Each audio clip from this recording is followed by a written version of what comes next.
Good evening, everybody. Does everybody have a place to sit? Right side, please proceed. Thank you very much. Now, yes, now. Mr. Jacek, we are live now. Thank you. So, hi everybody. Welcome to Evolution's Meetup and Showcase. We actually started yesterday with brilliant workshops attended by 150 people with splendid experts, and it was absolutely amazing. But today we are kicking off with the main part, the conference and the startup showcase. And my name is Paulina Muszyńska, and I'm the head of Startup Wrocław, the organizer, one of two organizers of this event. And it's my tremendous pleasure to be your host today. Can you see me there? Too big. Thank you, Christina, for doing this to me. So second year in a row, we organize Evolution Suite OVH Cloud Startup Program. Now, I have to do it because I have to say, because last year we started the cooperation thanks to Natalia Świrska. And she's currently not working, and I know that she's on holiday and she's watching us, so I would like to say thank you for starting this and wishing you all the best under the palm tree. She's actually surfing in hell, so this is what she is doing. So hi, Natalia, thank you for doing it with us. But now we have Cezary Skarżyński taking over the startup program, and I think you would like to say something. Would you? Please. I will. Yes, so hi everyone. I'm glad that we are here in such a big group. Also, thanks to Natalia for creating this event together with Paulina, Krysia and Maciek. So yeah, this is the second time, as Paulina said, of the Evolutions Meetup and Showcase in Wrocław, hosted by Startup Wrocław.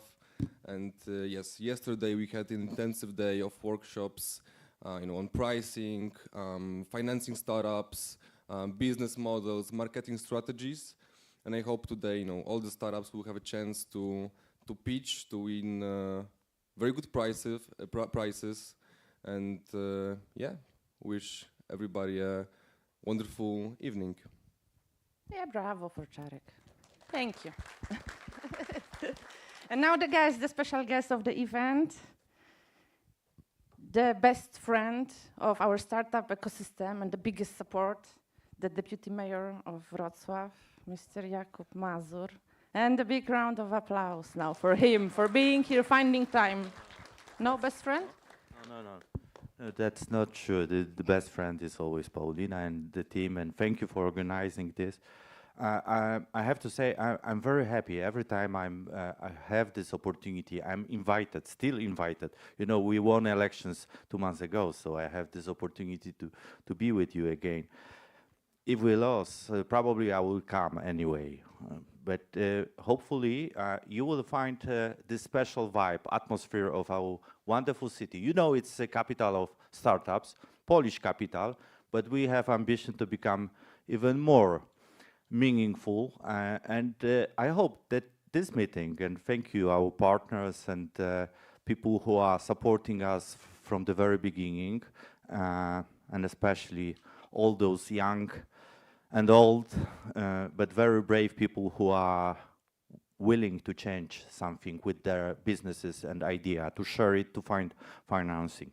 Hopefully you will find this place, Wrocław, but also this part of Europe, as your home to develop your businesses, to find wonderful, very generous investors with a lot of money.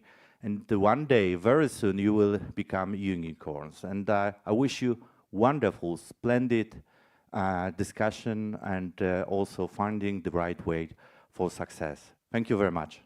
Thank you very much. And straight from the United Kingdom, first time ever in Wrocław, right? How was it? How was your stay? Very good so far. Philip Murray, OVH Cloud's global startup leader.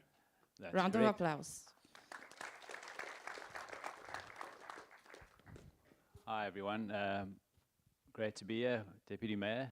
Yeah, thank you for this opportunity to address you tonight. As you heard, I'm Philip Murray, and I'm the Global Startup Program for OVH Cloud. And I'd like to share with you some hot topics tonight, which are relevant to a number of, well, many of the members of our startup program. First of all, it's your international growth as a startup, and then also cost of cloud and FinOps, and also how OVH Cloud can help you with that. And you know, I've been involved in the startup ecosystem for 20 years, and more than 20 years now. And so I'm passionate about startups. I'm passionate also about what OVH Cloud can offer to the startup ecosystem. So that's really what this is all about. All right, so in terms of international growth, just briefly for those of you that don't know OVH Cloud, we are a leading European cloud provider. We've got 1.6 million customers served by 43 global water-cooled data centers offering data sovereign cloud solutions. So that includes public cloud, hosted private cloud, and bare metal solutions. And the good news is that we are growing. So the blue dots on this, and one of the reasons for this growth is our local zones. And so the blue dots on this map are the current locations of our data centers around the world. And the orange dots are the new locations that we're rolling out over the next 6 months due to local zones. And we plan to roll out 150 of these local zones over the next 3 years. So what exactly is a local zone? Well, it is an extension of OVH Cloud's data centers to support latency-sensitive applications. And just in terms of the Central and Eastern Europe region, we've recently rolled out one in Prague, and we've got one in Budapest as well as in Bulgaria by the end of March next year. So what does a local zone mean for you as a startup? Well, our expansion is also your expansion and performance boost in terms of offering better latency and data sovereignty for your customers. And then on to cloud cost management. So a recent Forrester report indicated that cloud workloads and costs are going to be increasing more quickly over the next 2 years, and this has had an obvious impact on your cloud budgets as a startup. And just looking at some of that data, so 72% of the respondents indicated that their budgets had been exceeded in the last fiscal year, and some of the reasons they gave for that were 52% said excessive storage, 42% bandwidth overutilization, and 40% inefficient cloud architectures. You know, so this is one of the stories around cloud costs, managing your budgets, but there's another story as well. A well-known VC in the United States, Andreessen Horowitz, have also been reporting how the cost of cloud can have an impact on even your valuation as a company. So there's a number of reasons why it's a good idea to focus on managing cloud costs and measuring that. You know, just sticking with the example of bandwidth overutilization, this is a high bandwidth case study, and you can see immediately how the choice of cloud provider has a big impact on your cloud costs. So this case study is a media delivery solution or a video delivery solution using our media servers and object storage. And one of the reasons why we can offer the big cost advantage is because we don't charge for bandwidth costs. So that's the cost to move data on and off our cloud. I'll leave it up to you to decide who the 3 other cloud providers are on the slide, but the data from this slide comes from a third-party site called cloudeasier.com, and you can create an account there and do your own cloud cost comparisons yourself. On the point of inefficient cloud architectures, one of the places where we see entrepreneurs delivering inefficient cloud architectures is around AI solutions. OVH Cloud, we have our own solutions as well, which come with great price performance, as well as flexibility and interoperability that you have with all our solutions. You can use them to prepare data and train and deploy your models. And we also now have AI endpoints, which allows you to access high quality, high performance models like Mistral's LLMs and then integrate them into your products and solutions. And you know, the good news is that the startup program can support all this, help with your budgets. So we offer a company journey onto our cloud for startups and scale-ups with up to 100,000 euros in free cloud credits and technical consultation time. So, you know, over and above helping to reduce your costs with the credits, we can also help with those inefficient cloud architectures through this technical consultation time with our pre-sales engineers and professional services, where we offer up to 20 hours through the program at no cost for you. And so if you're a member of the program and you haven't tapped into this benefit, make sure that you do. But yeah, our vision for the starter program is more than just giving you world-class cloud products. We also want to boost the acceleration of our members as well. And that's why we've launched the Fast Forward Accelerator, which is a go-to-market offering which helps with more visibility for our members through our Shine On program. We also have one-on-one mentoring to solve business and cloud challenges through mentoring for startups, and then also access to market and funding through showcase events like this, where we get our members to network with the VC community, with industry, and with other enablers. And yeah, that's why, you know, we're excited to be working with Startup Wrocław and other partners in the ecosystem. That we're proud to be a partner with the local ecosystem. And yeah, that's pretty much it. So thank you for the opportunity to address you again, and enjoy the rest of the evening, and looking forward to networking with as many of you as possible later on. Thank you very much, Philip. Time for the keynote speaker, dears. So I don't think there's anybody here in this room that don't know him. Co-owner of Casbeg. He is entrepreneur with the 17 years of experience. Oh, he's joining me, so maybe he will finish this bio. No, I will just read. Creator of Interest podcast, investor in amazing 11 labs, and author of the fresh book 101 Techniques for Managers. Bartosz Majewski. Thank you very much. So what I'm going to talk about is a little bit about mediocrity versus ambition in startups. So Deputy Mayor told you before about big investors with big money. I'm not that, but I'm working on myself. So for now, I'm just an investor. And yes, I've invested in 11ups and 2 other companies, but I've looked at 400 pitch decks, and I have some conclusions that I want to share with you. So that's when it comes to start. So basically, this is called the Gauss curve. It's the objective distribution of anything. So basically, an objective distribution of sandwiches. Some are awesome, some are junk, most are pretty good. This is also the objective distribution of marriages. Some are junk, some are also, most are pretty good, right?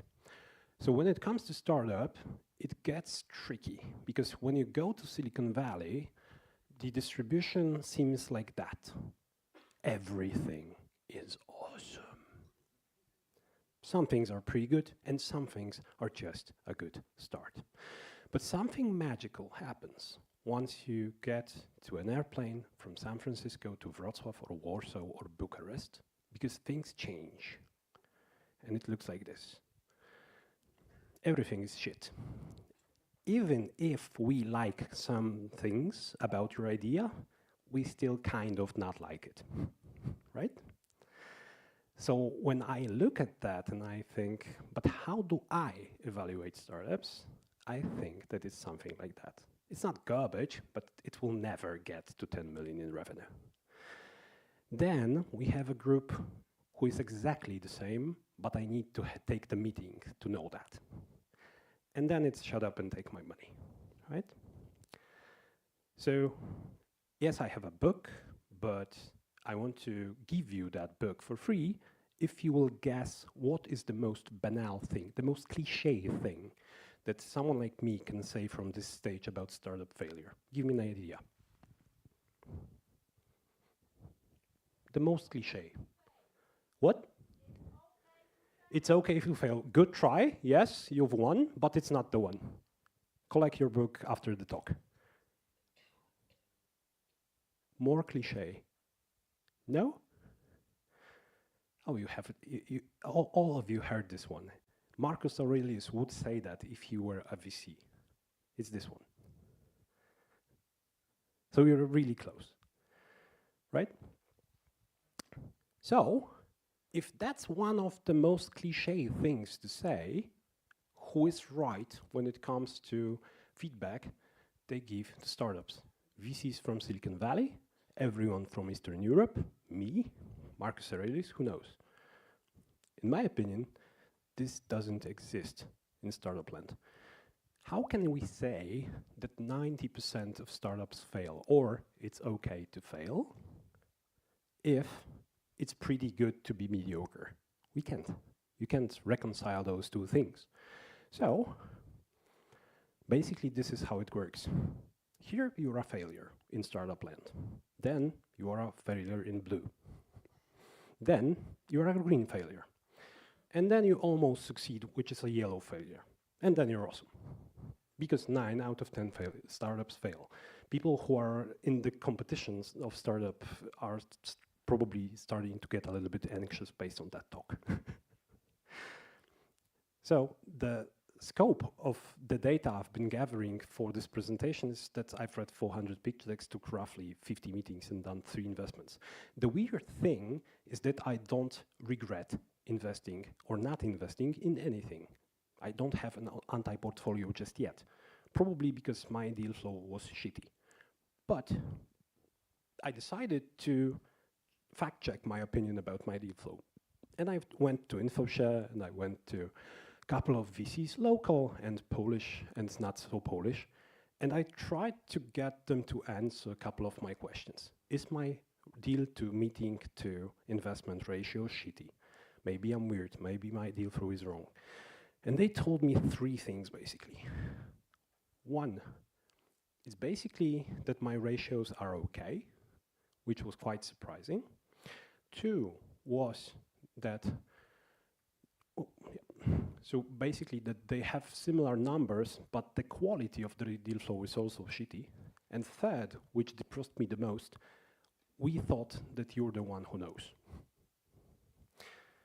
So basically that's how I look like when I look for unicorns in CE. I want to believe, because the truth is out there, like Fox Mulder in X-Files. But when you are being perceived like that as a weirdo in some kind of room, but I don't wear a tie, you start to get kind of anxious, because this is really hard. And just to show you how hard it is to hunt for unicorns, I'll show you a little bit of napkin math. And napkin math of a venture capitalist in Central and Eastern Europe looks like this. You raise a fund of 100 million zloty. It's a pretty average fund. Out of that, you will invest in 15 things, roughly 6 to 7 million, right? Your return expectations of your limited partners is going to be 4x that. So in 5 to 7 years, you need to bring them back the 100 million you took from them, plus 300 more. Your average return in one investment is going to be, on average, 15%. So this computes to what amount of exits? You need to exit for 2.7 billion zloty. So for those of you who cannot imagine how much money that is basically all the money that Wirtualna Polska has on M&A, plus the market capitalization of text, aka live chat, combined. So basically, to tell your limited partners that give me the 100 million, I'll bring you back 2.7 in exits, out of which we'll take 15% in 5 to 7 years, you need to be optimistic, so to speak. For those of you who know this space, how many VCs do you know that deliver 4x returns? And I don't mean paper markups. I mean cash on cash returns. 5? 3? Not so many, right? And they have to compete with that. That's an ETF graph of S&P 500. For the last 10 years, the total return was 234%, or 12 point something per year. That's the benchmark, without the 2020 fees, without the risk, without worrying about war and Ukraine. That's the bar. So, to bring this back to the Superman metaphor, these aren't reasonable people. I'm not a reasonable guy. I invest in startups. I believe in this stuff. I put my money where my mouth is. That's unreasonable. But all progress depends on the unreasonable man. And there are some of those. Maciej Zawodzinski had a workshop yesterday. Innova raised 100 million euros. OTB raised 185. Here's to the crazy ones, I guess, as Jobs would say. But there are exceptions. There's Surfer. In just 22, they've made 58 million in revenue with an astonishing 28 in profit. And that's a bootstrap company. Everything they've invested came from the founders. I've personally invested in LevelUps through a syndicate, and they had their pre-seed round just before the ChatGPT launched. And after 2 years, they were valued by Sequoia at 1.1 billion. So it happens. And besides that I want to believe, I have a reason because I saw it at least once. Bringing this to a close, there's a weird notion in startups that once you get a little bit more ambitious and tackle a little bit bigger markets and a little bit harder problems with a little bit better team, things get easier. Because now you have an advantage and a good story to pitch VCs. Now you have an advantage and a good story to pitch co-founders and teammates and clients. And since almost nobody is ambitious enough, then you don't have as much competition. And as we know from the guy who gave Sam Altman first money for his fund, you want to achieve monopoly, and therefore you need to avoid competition. It's easier to create a monopoly if you don't have competition. It's easy to have less competition that when you do harder things. And obviously, since we are in Wrocław, Poland, Central Eastern Europe, someone inevitably will ask me, but what if you fail? So there are two types of failure in startups. One can be like this guy, that's Scott Galloway. In 1998, he co-founded Red Envelope, and he doubled down and tripled down, and he gave it all. Late nights, weekends, all the same jazz. And he failed after 10 years. So this is the type of failure that you don't want to have the most. Not put in 10 years and all your money and then fail. What you want to fail, if you have to fail in some way, is like that. You burn the most money you can. You fail spectacularly. And then A16Z puts up a checkbook and writes you the biggest check in the history of all their funds. This is what's being rewarded. Crazy, crazy ambition. Not meager duty. So, when you are in doubt, raise the bar. Get a better team. Attack bigger markets, raise more money, get bigger valuation. I know it's easier to said than done, but that's the recipe. It's not easy, but that's the one. And I think that currently, as people who are into startups in CE, we have a choice to make. Either we're going to be Clark Kent or we're going to be Superman. And our kryptonite is the lack of ambition and too much mediocrity. Thank you.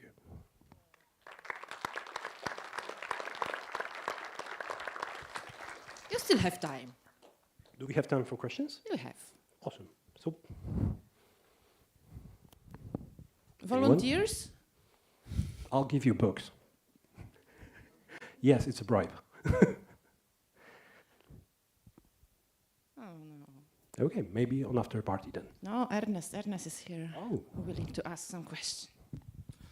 Hey man, so Hey. What was the first startup that you invested in and why? Certifier. I went out of Campo with a belly full of steak because it was my birthday, 21, not 21 this road, but the year was 21.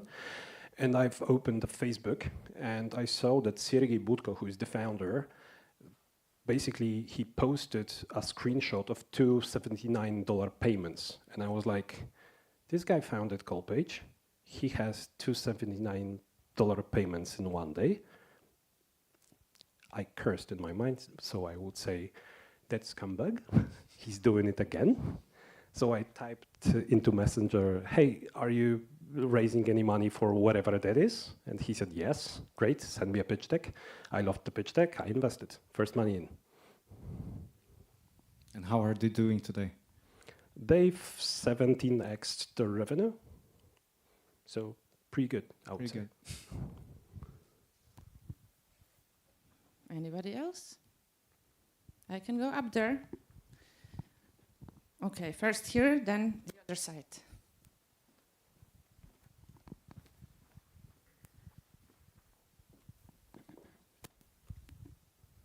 So on your deal flow, you are showing the stage. Let's say I'm a startup, I made it to a meeting with you. What would be that like red flags that gets me rejected right away? After the meeting, not during. After the meeting? After there aren't that many red flags. Like usually people screw up in their pitch decks and usually people screw up during the meeting. After the meeting, it's like no follow-up or anything like that. What I meant, yeah, what they need to do or not do during the meeting for you to reject them. Basically, you need to show something extremely spectacular. Like anything is wrong, you're out. Because like to tell me that I'm willing to raise money from you or from anyone else, I'm not that special, is to say, in other words, I will change the world and achieve a substantial market capitalization by dominating a niche, a small part of reality. And to do that, you need to be close to perfect and close to extremely remarkable, because like you are promising so much that if something is off, then I'm probably out. So it's basically everything.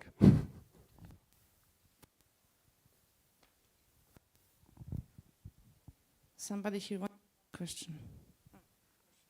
Hello. Hello. What was the most important lesson that you have from your first failure? Don't do it again. I mean, I'm not joking. Like that was actually the lesson. Like, raise the bar because your everything needs to improve. You need to improve. Your co-founders need to improve. Your clients need to improve. Your business model has to improve. Your wallet has to improve. Your work ethic has to improve. You need to read more books. Like everything. That was the lesson. Another question. Hi, I want to ask. A lot of men say that the software is easier than hardware. What is your point of view on that? Software is 100 times easier than hardware. I 100% agree with that. Like, you're not going to scale a hardware operation 10 or 100x within a year, and sometimes in very rare instances you can do that with software. Okay, I ask because we are co-creating a new brand of electric motorcycles, Enduro ones, and this is the moment when we try to fundraise in Poland. And it's very hard, but you said no shit. Less competitors in that market, much less than in others, especially in software. And so I asking because of your presentations, and you said a lot of people in software, a lot of competition, and in my opinion, is a lot of point of failure. Yes. Thank you. Yeah, but basically the hard part about your questions is not that you're not right. Is it like, is at the end of the rainbow, is there a golden pot? Like, is the market big enough? Is unit economics strong enough? Is cash flow and margins good enough to like to get all that effort? Because the one of the biggest tragedies is if you put in the 10 years and you develop that hard work and that hardware and basically fail again because you've achieved 1 or 5 million in revenue. So that's also a type of failure in startups, unfortunately. And that's probably what your investors or potential investors are afraid of. Okay, especially like interest rates are what, 7%, 5%? Like it's difficult to fund hardware startups in that kind of environment. Hello. My name is Tomasz from WaveX from Austria, so be careful tonight. What's been your biggest fuck up so far? In investments? Yes, of course. In investments, I haven't had any yet, because just 3 and all of them are live. So far so good, I guess, beginner's luck. When it comes to like other types of investing, I've raised, as a co-founder of a startup, 6 million zloty from 4 investors. One of them is going to speak in a second, and we lost it all. So that's a huge hangover of mine, and probably like part of why I want to reconciliate that somehow. But yeah, that was the big one. Like growth from 0 to 94 people in 3.5 years and all the way down. Painful. Last question here. Hello, my name is Adam. What do you see as major differences between raising the money on markets like in Poland, comparing to global markets like at USA? Yeah, and what would you advise? Because it's probably easy to say that go bigger, as you said during the presentation, but why people are not doing it? I cannot say because I don't have experience like that, but maybe you can say a few words. So if you can do it, do it. That's the recommendation. Why people don't do it? Because they can't. Because it's difficult. It's the most competitive market in the world in terms of fundraising. Like if you would have a possibility to 5x your valuation and get like 2, 3, 4, 5 more money, then you would probably do it if you could. But most can't. So that's why. Thank you very much. Bartosz Majewski, thank you very much. Second keynote speaker. We have just great people in Wrocław. We got the best ones today for you. So let me help myself. It's not working. Let me help myself with the notes. Entrepreneur with 19 years of experience in building and developing IT companies. Co-founder and long-time CEO of Woodpecker, and that's enough. Matt Tarczyński, Woodpecker. Thank you.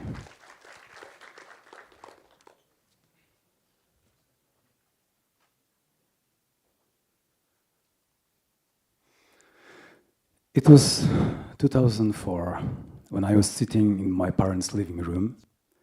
I just came back from 4 months work and travel student exchange program from the US to realize that they went broke. So we went from the middle-class family to -1 million family. And I was sitting there and thinking, what can I do with that? How can I help? And I tried to find a solution, and I heard a radio speaker who said that Poland is joining European Union. There are going to be millions of euros for Polish companies, but there are not enough people who have know-how how to get them. So I had an aha moment, and I decided, hey, I can create a consulting company that can help other companies to get this money.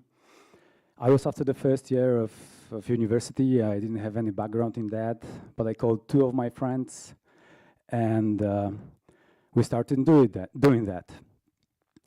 After 2 years of learning this stuff, getting clients, writing, applying for funds, we failed. Like, we barely made some money. We didn't know enough about cash flow, and it all failed. But it started the process that took me almost 6 years to build first profitable company. And during that time, there were many, many moments where I couldn't even pay my bills. But I was always trying to find a new solution. And finally, after 6 years, I founded a company that started to be profitable. And it was a simple software house, which I sold in 2014.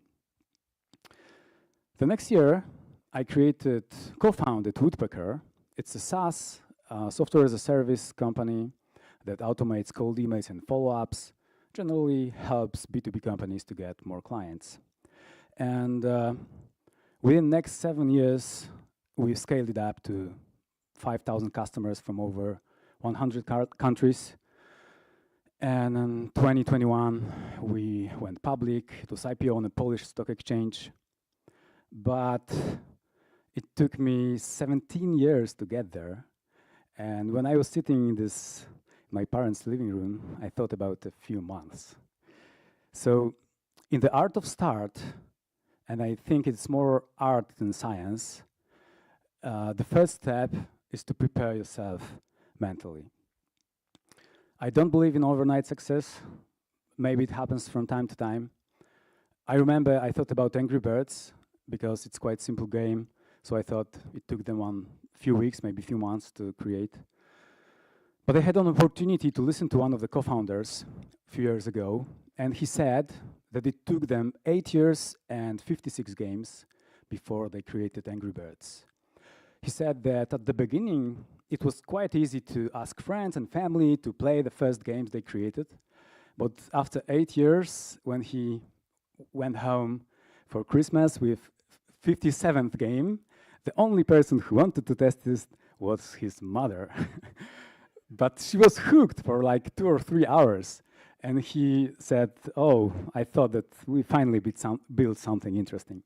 But it also wasn't overnight success. It was like eight years of trying to do this. The second thing is, I believe that you can't do it properly. Like you can't be prepared right and that you can't do it right. I really love the quote of one of LinkedIn co-founders who said that if you're not embarrassed with the first version of your product, you've launched it too late. And I agree with that. We did it with Woodpecker. I was embarrassed with the first version, but people started to pay for it. And I realized that it's something worth building and working at. Okay, so the first step is the mindset, but what about an idea? And I'm going to share with you the only way I know that actually works when you want to find an idea that can help you to build a successful company. And it's to discover it in action. I've never found any great business idea sitting and thinking. Never. I had few of them. I started companies based on that. But all of them were a failure. In 2004, Stuart Butterfield had an idea of creating video game, something really new that will allow some online gaming. He started a company, was building it for some time, but he realized that it's not going to work. It was too early for online gaming then. But while building the company, they created a system for players to upload images. And he discovered in action the idea of creating different product that they can build using the software they created while building the game. And this is how they created Flickr. It used to be very popular. It was bought by Yahoo for $35 million. He and his team, they spent a few years at Yahoo. At 2009, they left, and he once again had an amazing idea for a great video game. He raised $17 million, got back his old crew, and started to build it. After spending $10 million and a few years, he realized that it's not going to work. But during that time, they created a piece of software that helped them to communicate inside company. And they realized that there's nothing better on the market. And this is how Slack started. And as you know, he became a billionaire based on that idea. I had similar situations of finding idea in action 3 times in my life. One of them was when I sold my software house. I dreamed of building a software company that will have thousands of customers all around the world. And we thought about fitness industry to build CRM for personal trainers in the US. So we started the company. I found a database of 50,000 personal trainers. From day one, we started with customer development, talking to them, then inviting to beta tests. And they were quite responsive. But sending all the cold emails and follow-up took us a lot of time. So on one meeting, my co-founder Maciek said, we can automate this process. I will prepare some software. And he did. And after a few weeks, we were able to send cold emails automatically. Then he had a new feature. We were checking if someone replied or not, and the follow-ups were sent automatically. And after 1.5 years, we realized that this 52 challenges thing is not going to work from many different reasons. But there's a new category of product growing in the world, sales automation, and we actually created something in this space. So that's why we pivoted and started Woodpecker. And when you think about finding this idea, I strongly encourage you to find it in action. Don't start with sitting and thinking, and to carefully choose the mountain you're going to climb. If I told you today, hey, let's go tomorrow to Mount Everest, you would probably say that I'm crazy, and I would agree. It's much better to, we have to prepare ourselves. It's much better to go for Śnieżka for a few times, maybe Mont Blanc. It will take months, maybe years to be ready to go there. And I think it's the same with startups. It's really easy to say things like go bigger when you are an investor or a VC. But when you are a founder, in my opinion, and you're starting your first company, I think you shouldn't do that. The first company is not going to make you rich, and the first company is not going to change industry. But the first company can give you the craft. And from my point of view, of what I believe, it's really good to start with some simple B2B service company, because you don't need external money, and it's quite easy to find first customers. It's really good if you have small and upfront payments, because you can have a really good cash flow and grow with your clients' money. And it's perfect when you have returning customers, because you don't have to look for a new bunch of customers every month, and it's much easier to scale. And it can be a marketing service company, like online marketing, anything, maybe something around social media, maybe something about sales agency when you create sales campaigns for your clients, something simple. And when you decide to start with something simple, there is a step number 4, is that you have to hack your way. There's no one playbook or one framework you can use and that will work for everyone. And why is it so difficult? I believe it's because we try to do something against universe. Like we try to create something from nothing. So it has to be difficult. It's not that easy. And I will give you like 2 examples of how you can hack your way when you're starting with something simple and you don't have tons of money. When we started a digital agency many years ago, we didn't have money for start and we didn't have any portfolio of clients. So we had to figure out a way how to get first clients. And we had an idea that we can create a program where company can apply and we'll make a free audit of their website, a UX audit, let's say. It was quite a fresh idea back then. And we started to cold email people. Some of them started to write back, and we actually spent a lot of hours doing this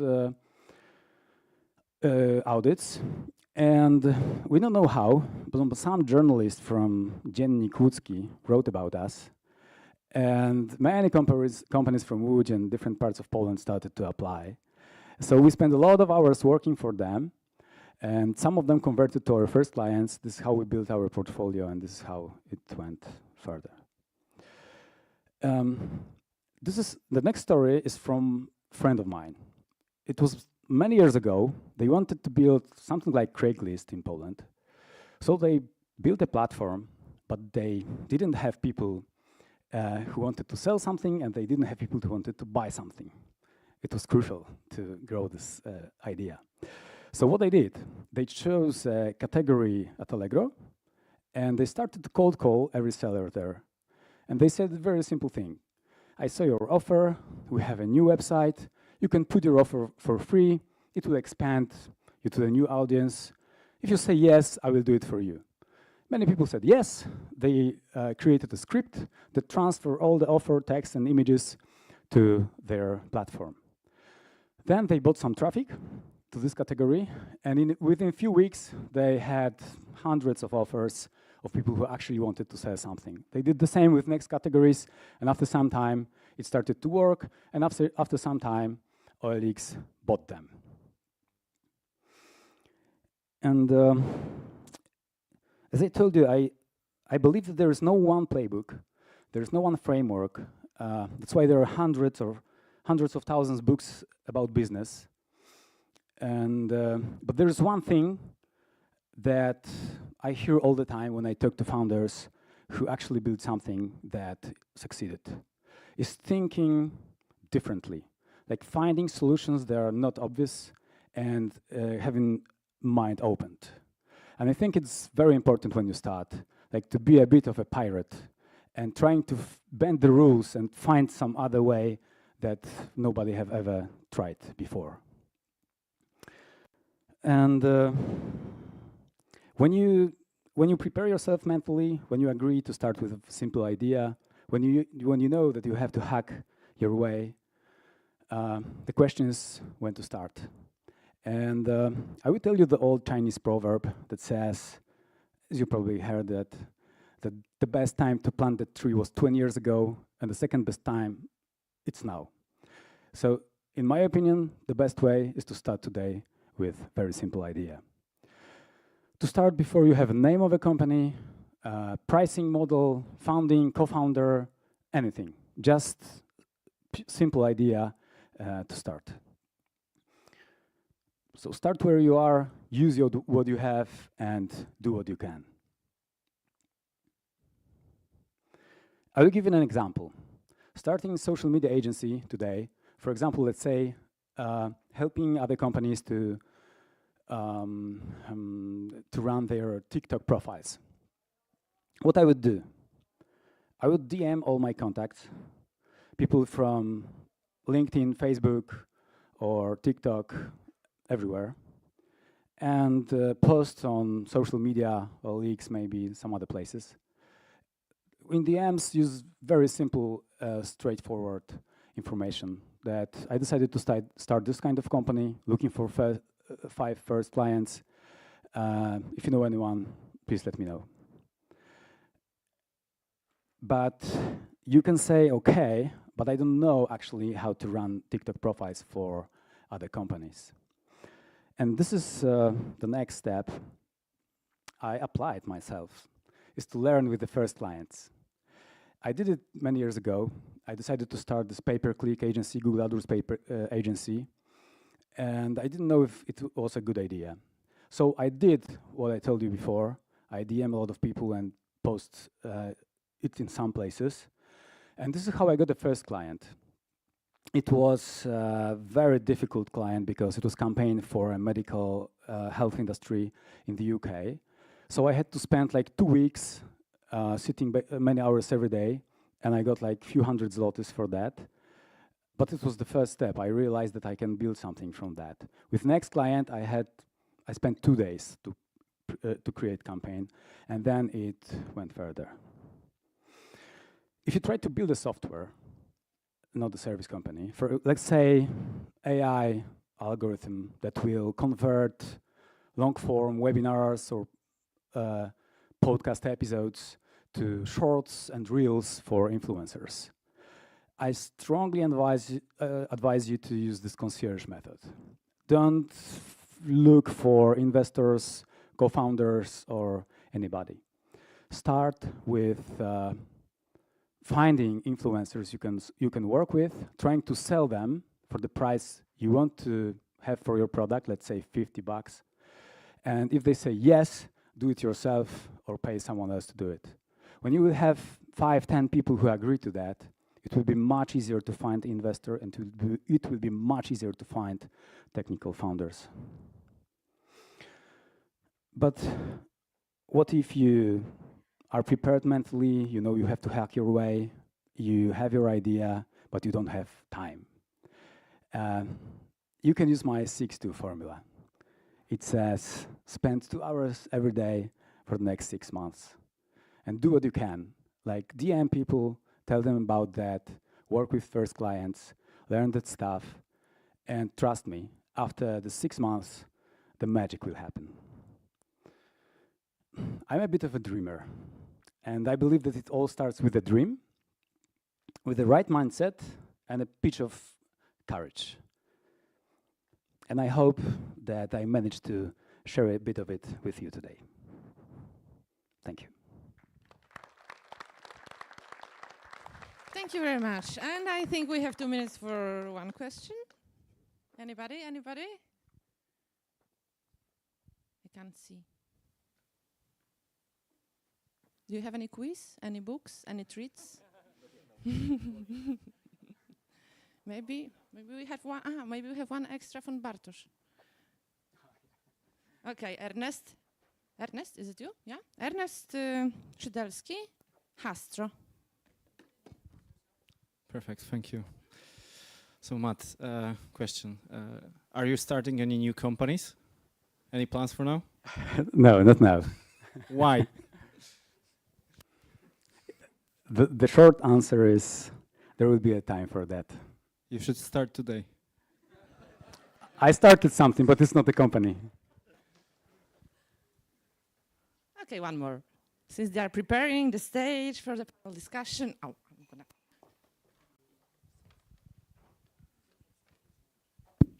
Piotr Śliwiński, explain everything. Do you consider yourself a hardworking man?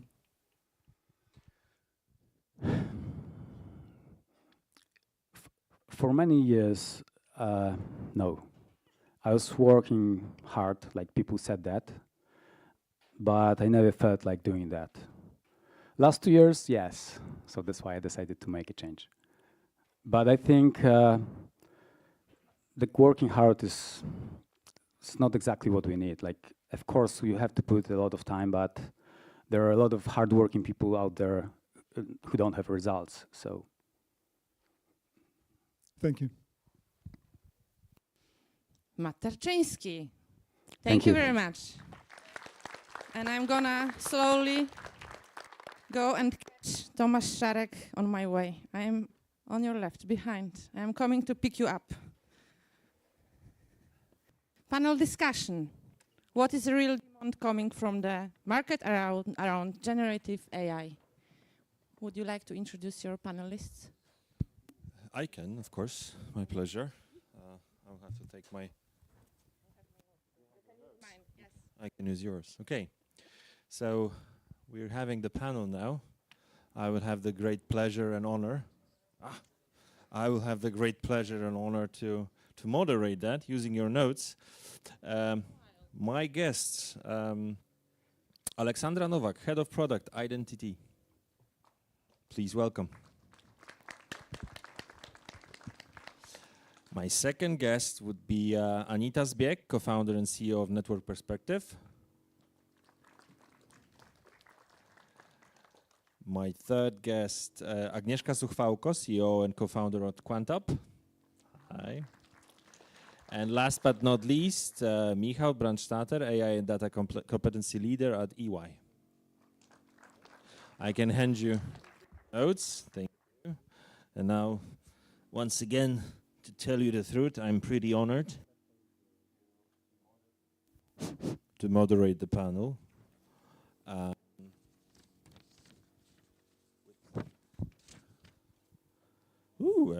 Everyone has its own.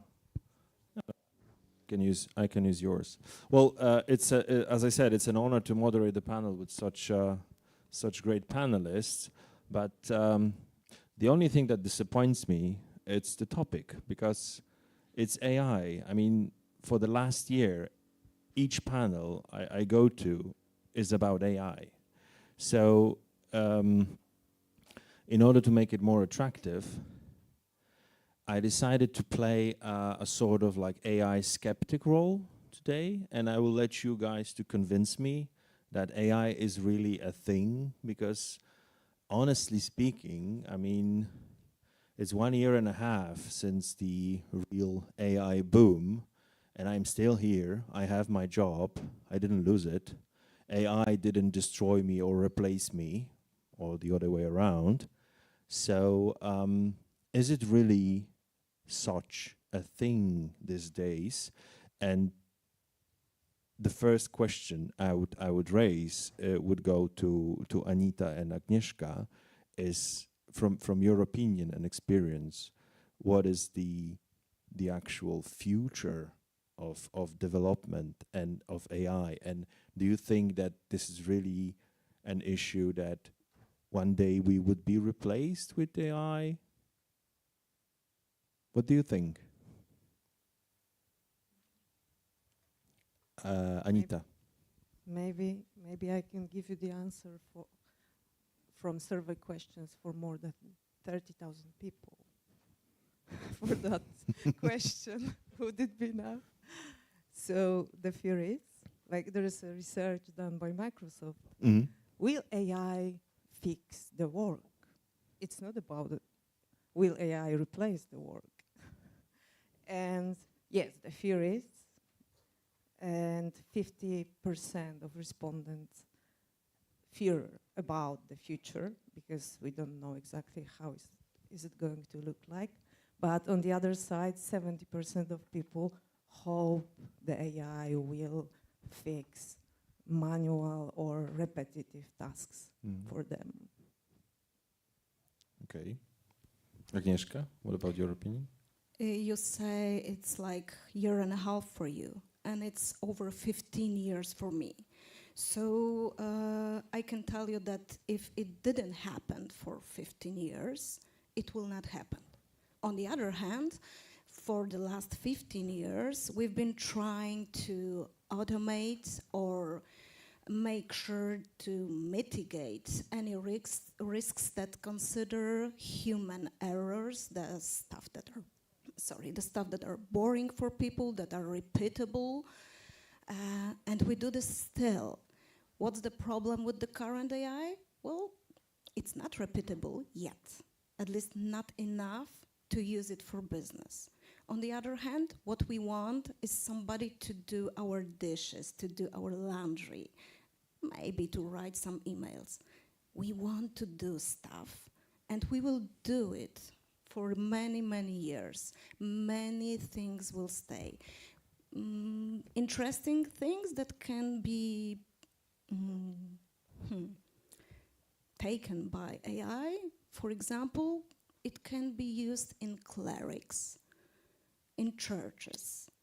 Those are stuff that we don't think about usually, but this is where it can be used easily, successfully, and with enough repeatability. This is risky to use in banking. This is risky to use in any fintech. There are many obstacles on the way to use AI, but still we will use it. It is here and it will stay with us forever. I was trying to imagine AI doing my laundry. Great, and right? It's great, but it's quite difficult. And it won't be here next year. We are not there yet. That would be a miracle for all men. But actually, this is AI interfering. Last year, I was together with Agnieszka. We were at the same conference, and surprisingly, we had 2 panels, and both of them was on AI. So this was like the main topic.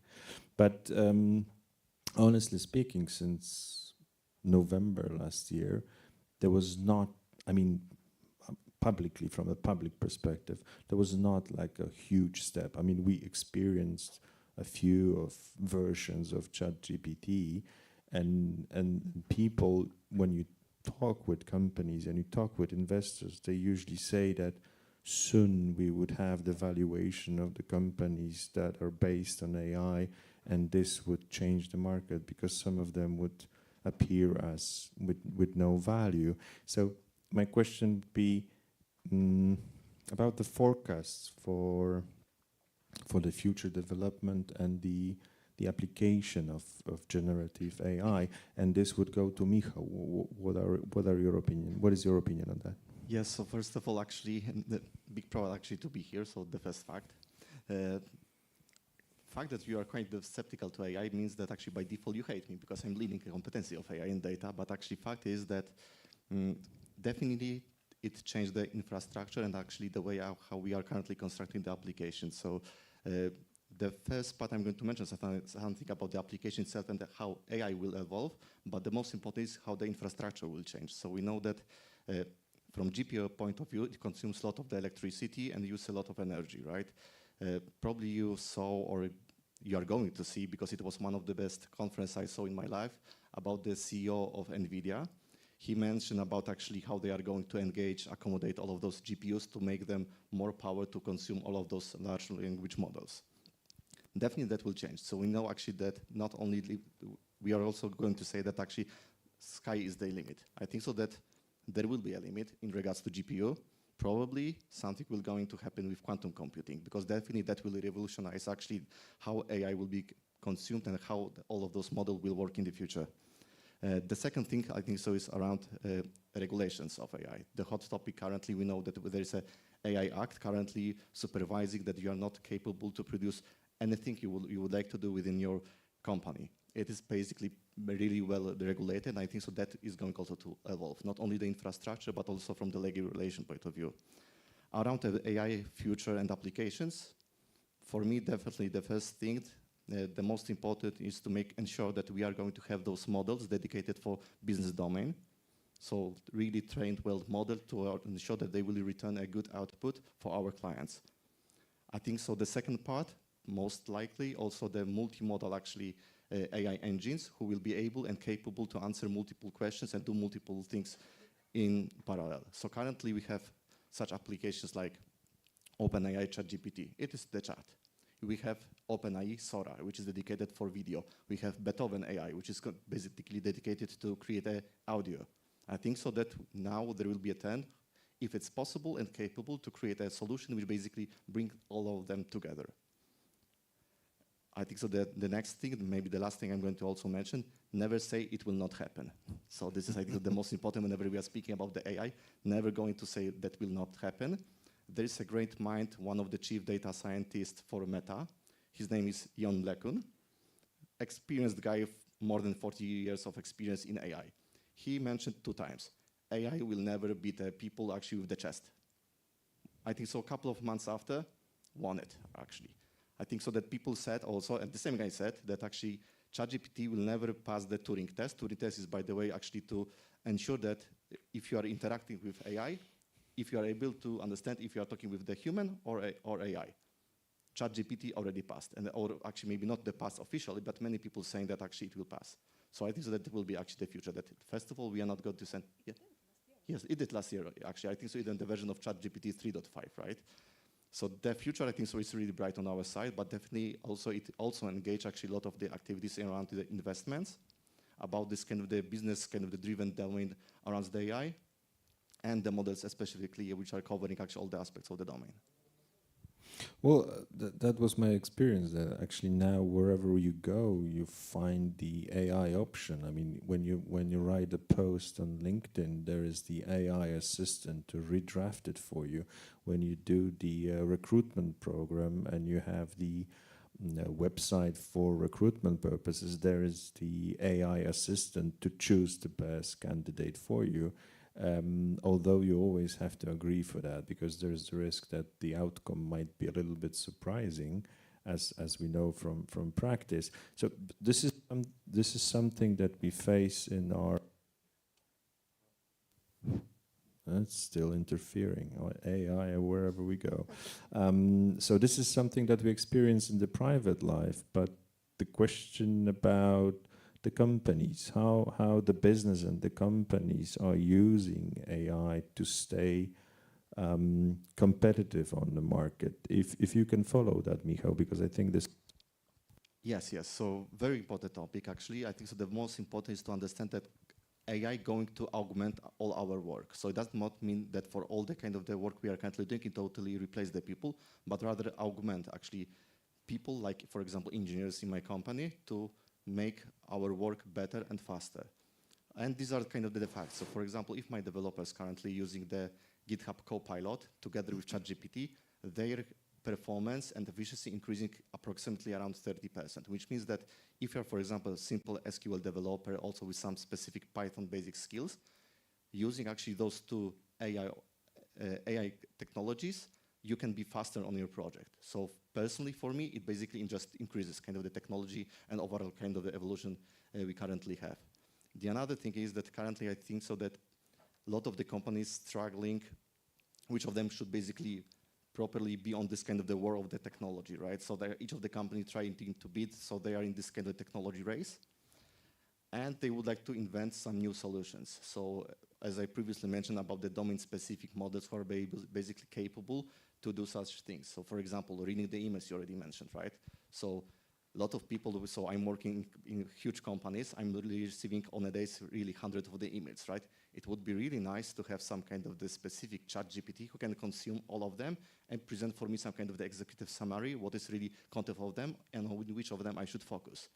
There is, for example, X-ray, which can be also written by the OCR engine, which is optical character recognition, to identify whether this basically detects some ambiguities actually in the X-ray, right? It is also possible, but still it is rather augmentation that people like doctors or people actually working in companies, they will be kind of improved by the way they are working with the usage of the AI. Agnieszka, your opinion on this? I will try to give you a few examples of the projects we are running or we have run before. Simple case, like you want to get a loan from a bank. It's really simple. The bank needs all of your information, your income and so on, and then it goes to the analytics. But we can do it automatically. And those are stuff that we are doing for many, many years. Those are some people that we are able to say, yes, this guy will give us back the money. Then this guy will not give us back the money. While those, I'm not sure.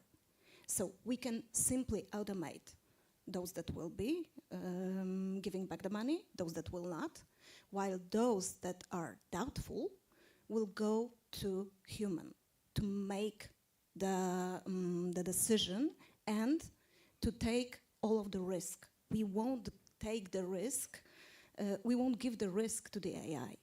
This is what's happening for many years. When you say about Copilot, what's the most important thing that Copilot does, especially for those that are not so skilled yet? It makes sure that they won't make mistakes. It makes sure that it will write correct chunks of codes where they are not so sure how to do this. This is what we are trying to do faster, better, with less effort, and to mitigate the risks to make it wrong by human being. This is what we do. When you say like Sora or whatever else OpenAI or any other company comes out with, this is cool, this is great, but Sora is still unavailable. Why? Because it doesn't give repeatable results. There are some problem behind that OpenAI can't manage. Every single piece of AI or any other algorithm, it doesn't have to be AI, needs to be repeatable to be able to be useful for business. If it's not repeatable, it's useless. The risk is too high. Nobody will do this.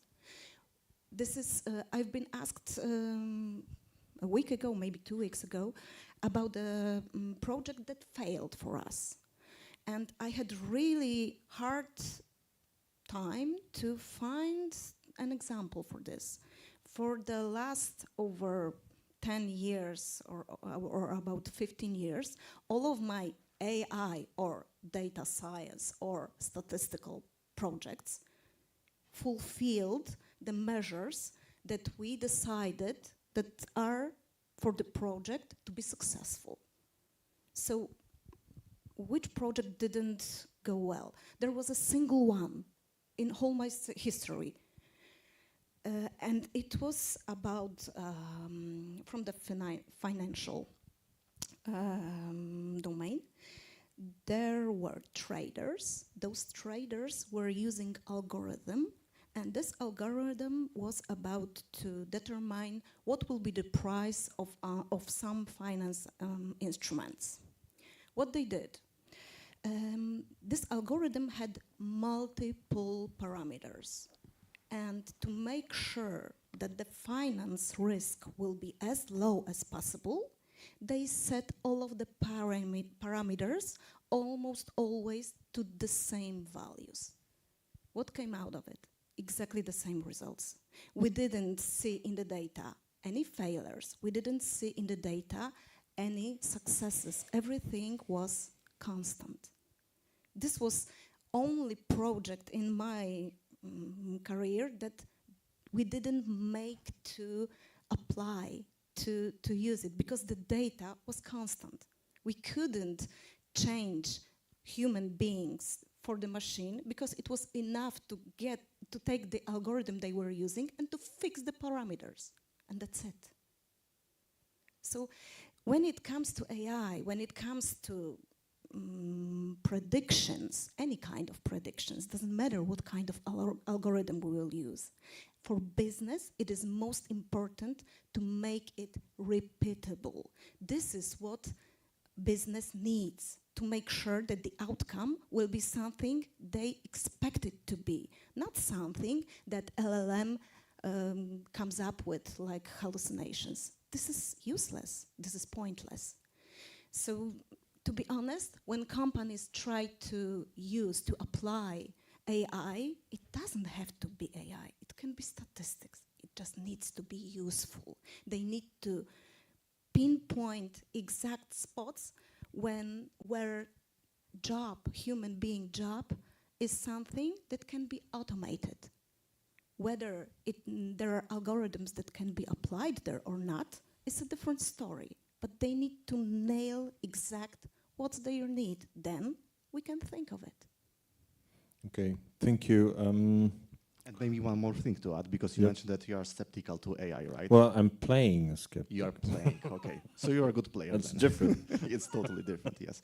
So just also in the situation that currently you're calling to your mobile provider. So probably we all experience this kind of the failure that actually you are on the line 10, 20 minutes, listening actually Chopin in the background, then Beethoven, then Tchaikovsky. After 20 minutes spending on the line, you didn't get anything, right? So finally, you are just clicking 0 hash, and then you're switch actually to the consultant.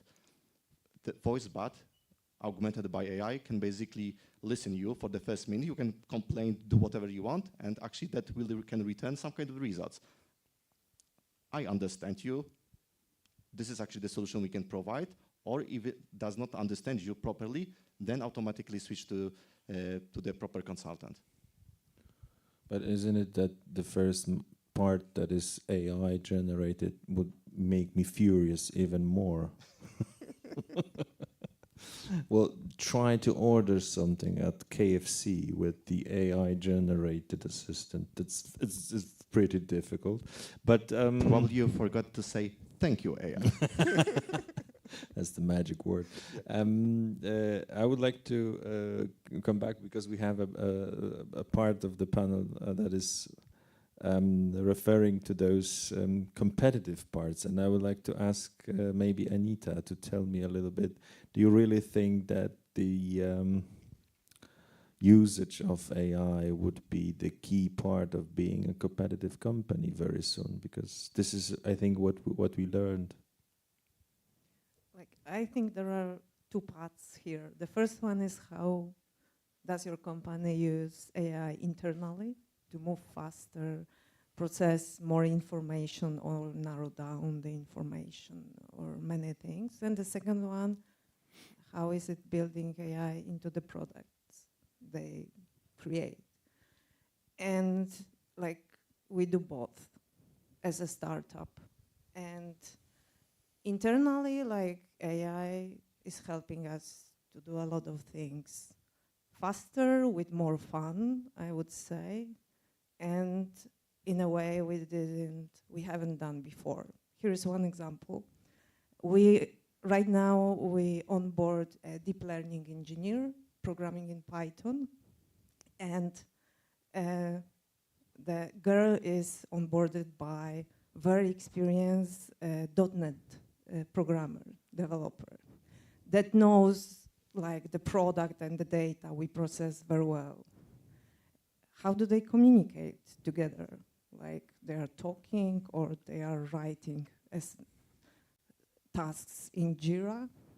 Right now they are playing the game that, of course they are talking and writing some specification, but right now they are playing the game that the .NET developer is developing, writing the code in .NET, and the AI is translating it to the Python, and the Python girl is doing the same the other way around.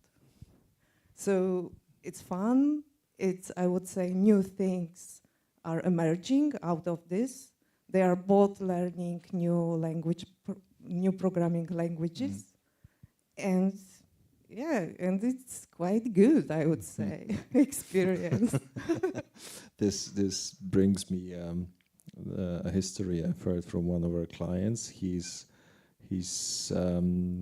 building a startup that is actually, it came from the idea he was creating an AI app that would generate bedtime stories for his kids, and it's a product, so he wants to sell it, but he's using AI. So my first question was that, are you aware of those restrictions, theoretically usage of AI with regard to Children AI Act? This might be problematic. But he said, well, at the very beginning, the bedtime stories were quite creepy.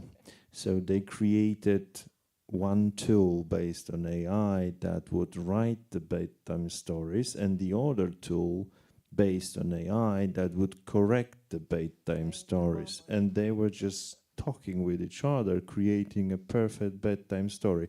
So this is, for me, it's still creepy as I'm playing the skeptic role, but I must say that this is a totally different approach. But when we're talking about the usage and examples of usage of AI, Aleksandra, you were pretty silent so far. I didn't ask the question towards Aleksandra, so this is not her fault. But from your experience, your practice, the usage, do you use in your firm, do you use AI? In what way? Are there any risks or threats resulting from it? So I think if our company will not be using the AI, probably that will be the only one in the market right now, because the popularity is growing. In 2023, generative AI gain popularity within the mass, and nowadays companies are validating that models for the business purposes. And as we can observe, that technology is integrated as a part of already existing solutions and has a positive impact on many business processes, like, for example, advanced search, content creation, or data augmentation. There is a problem? No, it works. It works, right? Okay. Okay. So, as I said, there are several areas where AI might be used inside the products. And regarding the challenges which the companies are facing when they are deciding to use the AI, the first thing is the bias, I think. And this is the very common problem. The bias is caused by the bias in the training data sets.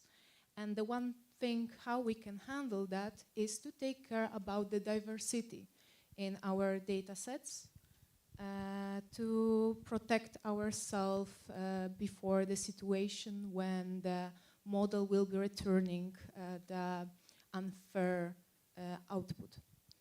The second problem which many companies might face is the problem the big models are a bit unpredictable. They are like black boxes, and because of the usage of multiple layers and various, and they are analyzing various information, it's hard to predict how the input might be analyzed and what output we can expect from that models. So there is the two options how to handle that. The first one is to use some smaller and simple models, but you are losing something. And the other solution is to invest your own time to work on model explainability by using some methods and tools. Can you say more? I mean, in what area actually you are using in your firm? You're using AI, if you can, of course. So there are the two areas. So the one thing is we as a tech company, we are using AI as a part of our product because we are developing the AI-powered identity verification platform for our customers. So we have multiple models which allows us to analyze the correctness of the input which we are getting during the onboarding process. We are using the biometric components to detect the spoofs and also to compare the present person who is going through the onboarding process and compare the similarity with the face of the document holder. So that's the area where we are using AI in our product. And of course, as previous speakers said, AI is used also in our everyday work. When I'm writing an email, I'm trying to get the summary of some bigger documents. So it also powers my creative work, part of the work. Well, I think the interesting part is the identity and recognizing the identity and biometrical part, because this is quite sensitive. I think this is sensitive information. I mean, considering from a regulatory perspective and from the all over ethics, because I mean, from a perspective of a company of a firm that is providing legal services, we were always laughing that courts would, or the juridical system would never be replaced with AI. We created within the European Union, we created the AI Act that would protect everyone. And in the meantime, since 2019, I guess, in China, there is like the AI-powered court that is actually dealing with things, and you can submit proofs or evidence via not WhatsApp, because WhatsApp is in Europe. In China, we have WeChat. So you send evidence and documents to the AI court through the chat, and then 30 days later, you have the verdict, and it's like, I think according to the statistics, it's 98% without being questioned. I mean, there are no appeals, well, depending if it maybe it's in China, that's why nobody appeals. But still, I think from the ethical perspective and from the regulatory perspective, do you see any issues or obstacles? Because you referred to those biometrical issues and personality issues, identity. Is it working properly, or do you see any threats, or how do you deal with that in your firm? So the regulatory requirements are not clear, enough in the area of the AI. So my advice is to follow up all the updates and to protect yourself by introducing some internal policies. Hello? Okay. It's working. So we are being replaced now with AI. Yeah. let's fight Maybe until I the have end. some shocking fight. news. Yeah, let's fight. Okay, so regarding the data, that's quite challenging for companies as ours because we cannot process the data which we are processing in the training purposes. So we are operating on the market for several years, and during that time, constantly we are focused on development our data sets, and I think that's the key and the biggest value which we have in our company. Okay, well, I'm a little bit more convinced now, but I'm going to drop like a bomb at the end, because everywhere we go, I mean, last year and 2 years back, I've heard that Wrocław and this region is a Silicon Valley. Then I've heard that Wrocław and this region is a capital of startups. And then my question is this region a potential leader in AI? Is there a chance for us, for this nice city, as we all love, to play some kind of a role in the AI world? And I would like to do it like a wrap-up round, so everyone says a few words about it, starting from Michał. What are your thoughts about it? So from my side, definitely it is extremely high probable, and there are multiple actually factors why. The first one, fact that we have a lot of IT companies currently in Wrocław and new going to come. And this is the true fact. The another fact is that we have a great studies in Wrocław. So Wrocław University of Economy, actually I studied over there on the econometry and data analytics side. We have obviously University of Wrocław, Politechnika Wrocławka, which is translation to University of Technology and Science. So yes, it is the fact, especially that we are bringing currently to my organization a lot of interns and young people joining, and those rocks. And it is really true fact. So one of my engineers was actually assigned to one of the projects to create some huge data platform for multiple banks. And they said clearly, Michael, with 80 of them, I can basically do a magic, right? Those people is from Wrocław. Another one great talent, also 1 year of experience, currently leading one of the projects also related for the AI. So I think so that currently in Wrocław we have a really huge amount of talents we are bringing. And obviously I would say the geography aspect that actually as a Poland, in total, we are in a kind of the perfect, it's the central of Europe, which means that we are kind of the near shore for most of the countries in Europe, and we are in a good balance between the America and Asia. So I think so that Poland is really good. And Wrocław as well. Agnieszka? Okay, so I will again use some examples. First, Wrocław is a great place to live, right? So this Agreed. is beyond everything. Agreed. On the other hand, exactly what was said just before, we have great young people. We are currently hiring, and I can tell you that the last 5 people that are left for the final touch of our talks, of our hiring process, are really extremely well prepared to be part of our team, not only when it comes to their background, but also when it comes to their being part of a team. Because AI, statistics, data science, whatever you call it, this is a team play. You can't play it on your own. So those people are great. They will manage. When it comes to the universities, to tell you the truth, most of the people we hire are from Wrocław University. I'm from Wrocław University of Technology, so I should be behind my, but no, sorry. Most of them come from Wrocław University, and they are really smart people.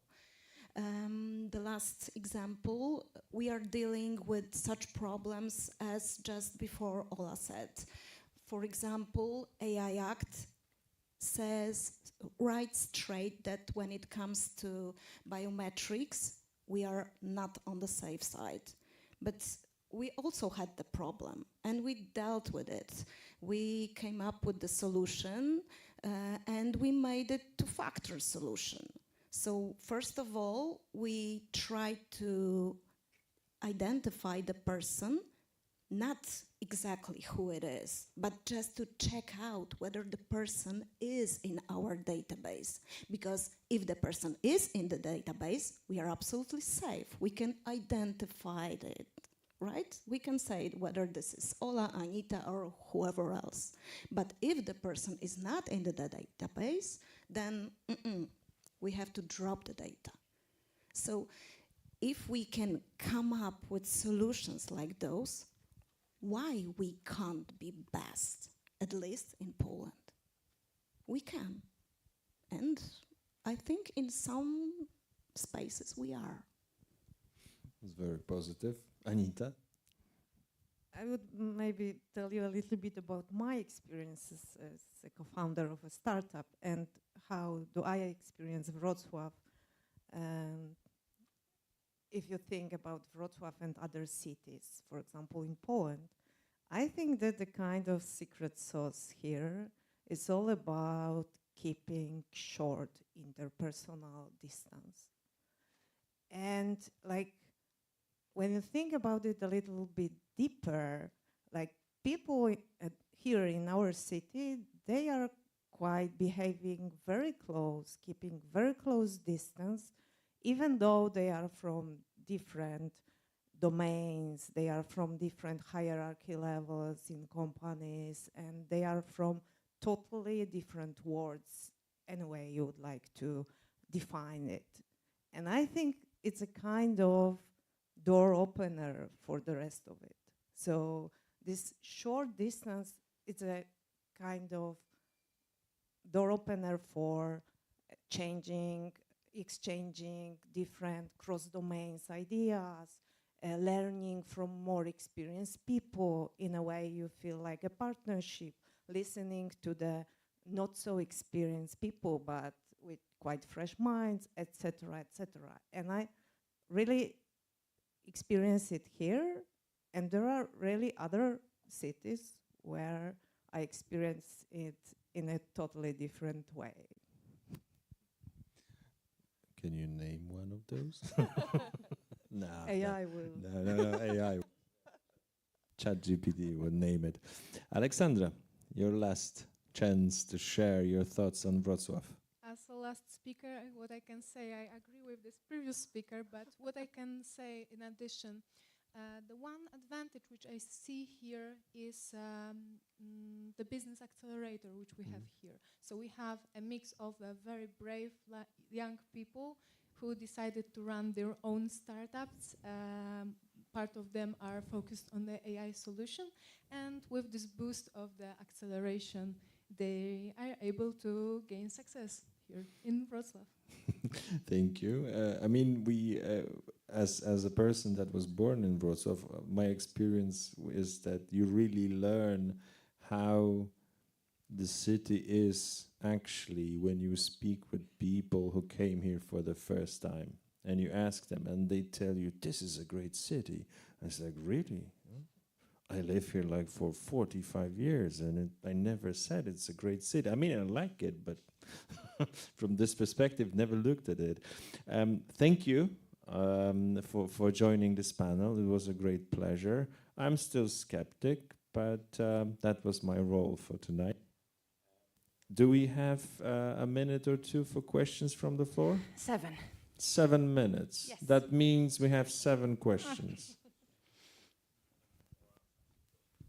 Hi, Ernest Szydelski, Hastro again.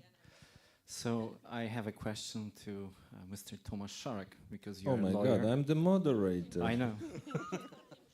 Szarek, Tomasz Szarek. So I would like to ask, day to day, have you ever used any legal AI tools? And if yes, you know, are they good or not? Are you using them or not? They are terrible.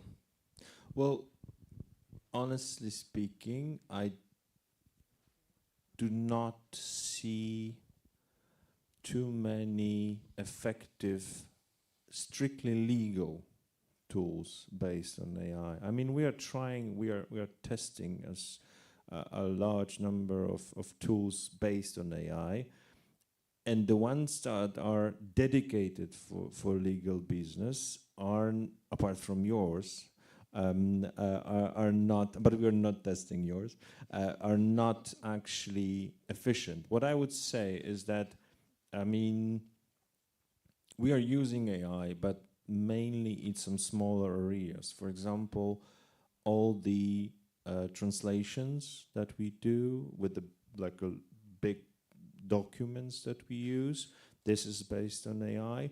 We use some tools based on Microsoft Copilot when we work, because we mainly, as a firm, we work in the SharePoint environment.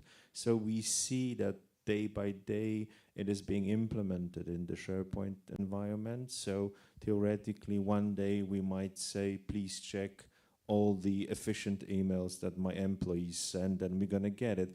But so far, I mean, I get like 10 emails per day with people introducing me with their AI tool for legal business, but I didn't actually, so far I didn't find anything that would be efficient enough to be implemented in total. So answering your question clearly, I mean, we're using in different partial parts of the business, we're using AI, but this is not that we're using something that was originally dedicated for law firms. Thank you. One anecdote, sorry, because I wanted to use this, AI for some, let's say, legal work, writing an article about the legal barriers in digitization for construction, and ChatGPT actually invented some legal regulations in our code. So I would be very, very, careful with that. Yeah, that actually happens, and I think it was like a couple of times. I think it was in the U.S. market with one of the big law firms who were filing a letter and a writ in a court case. They didn't have enough time, and they asked ChatGPT to form it, and he created at least like five court sentences that he made it up. I mean, just to give a good reason. I mean, it's. I think this is what Agnieszka said. It's unpredictable. So if you ask ChatGPT to create a graphic with a cow on a roof, it's every time you do it, it's going to look different. Anybody else? 2 minutes we have left. Maciek, he's yours.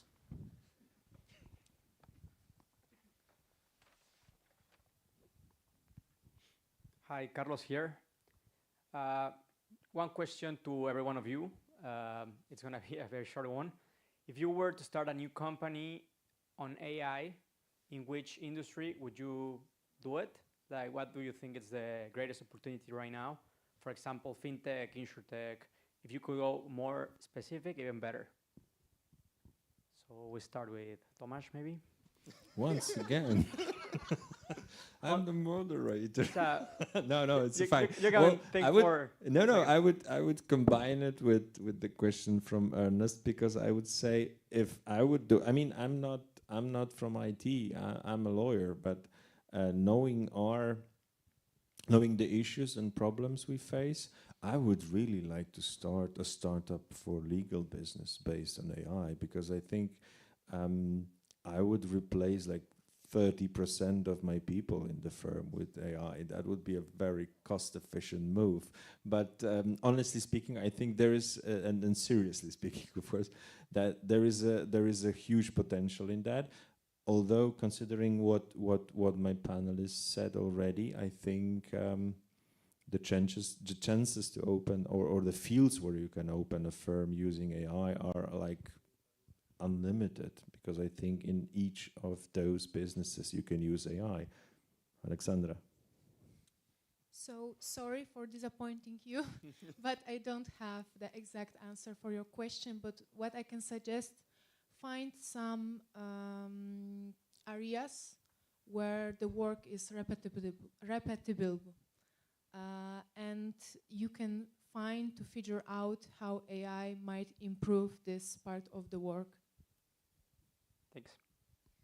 And I would think about AI not as a model that can be applied to some data, some content, things like that, but as a way people interact with interface. So I believe that the dashboards we know right now from many applications in some day will be replaced by this kind of interface like AI chat has right now.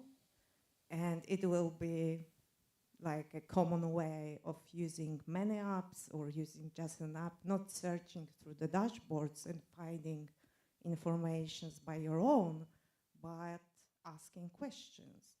And I also think that there might be the next step, because asking questions, it requires from you to be proactive.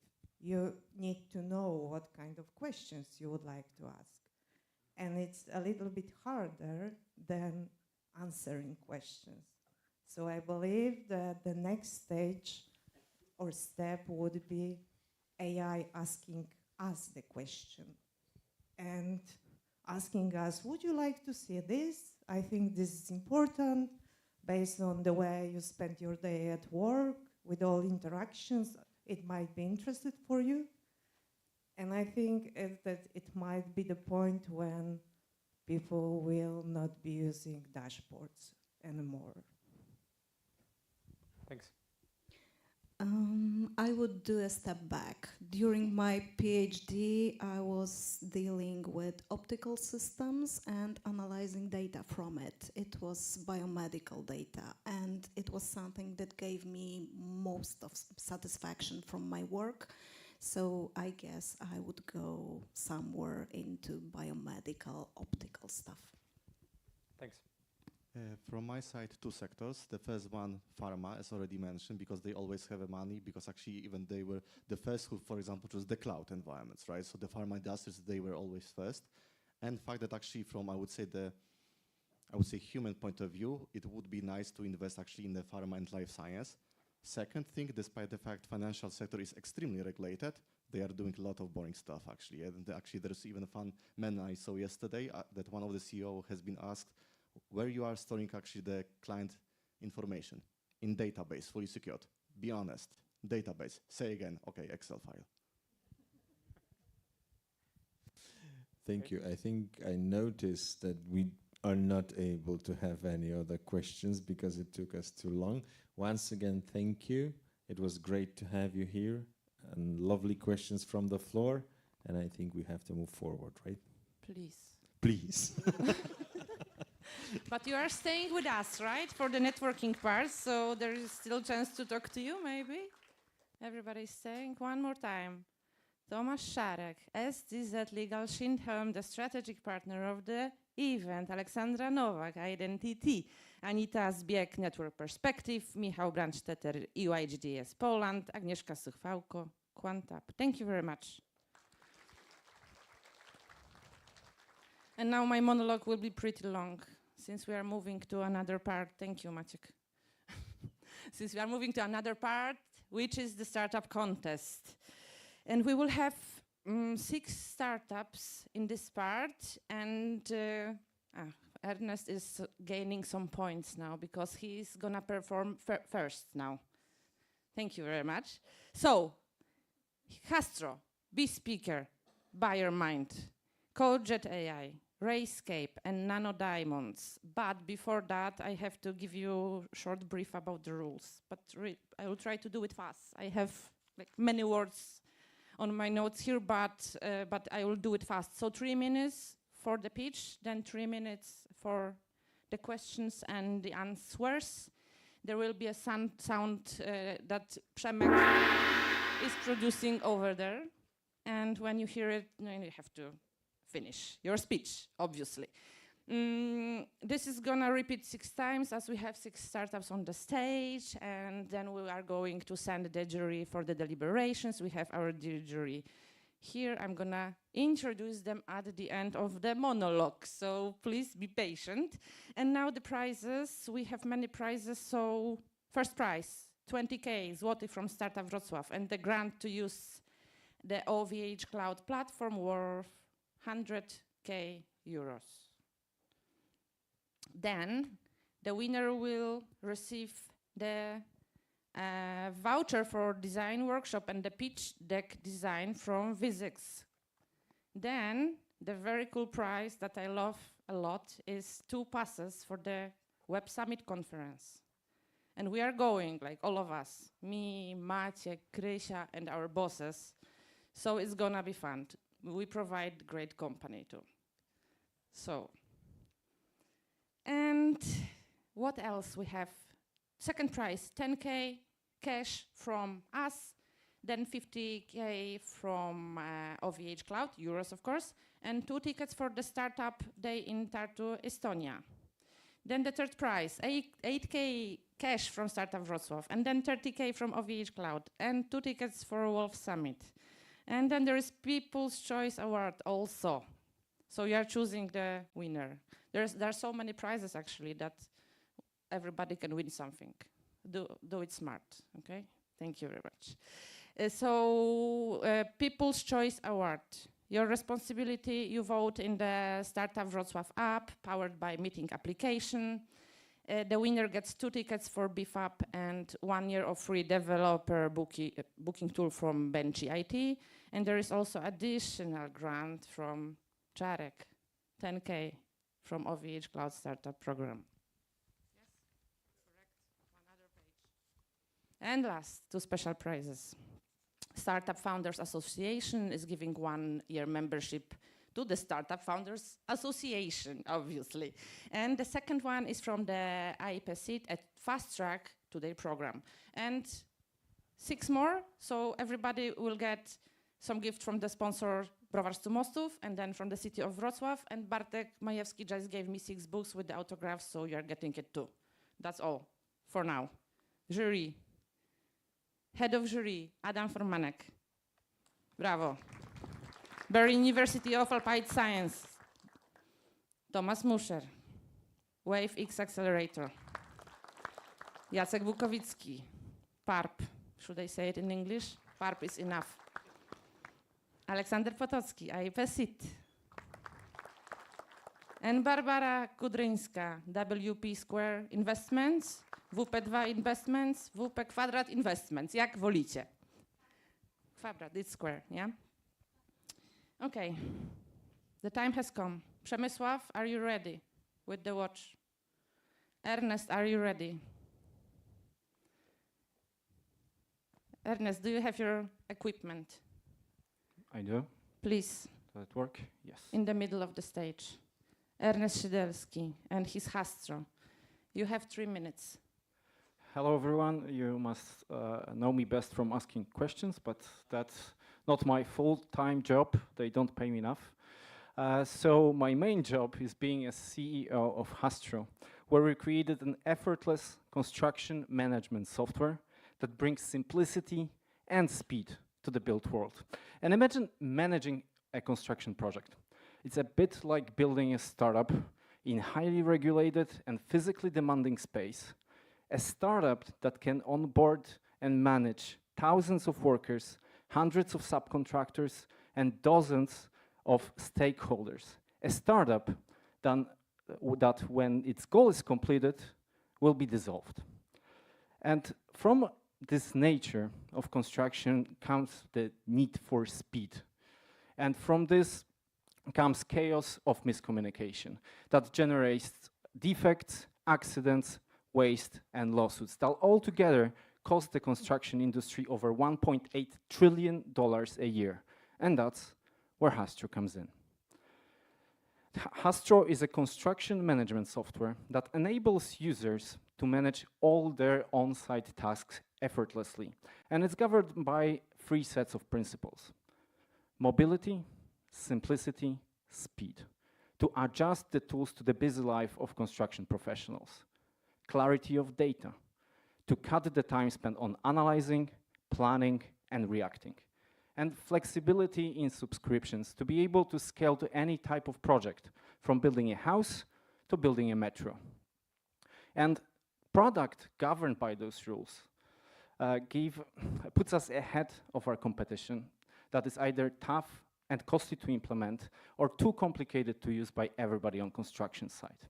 And with our approach, we have brought over 12x return on investment on over 1,000 construction sites across 6 countries. And by the end of the year, we'll make management effortless on over 2,500 construction sites.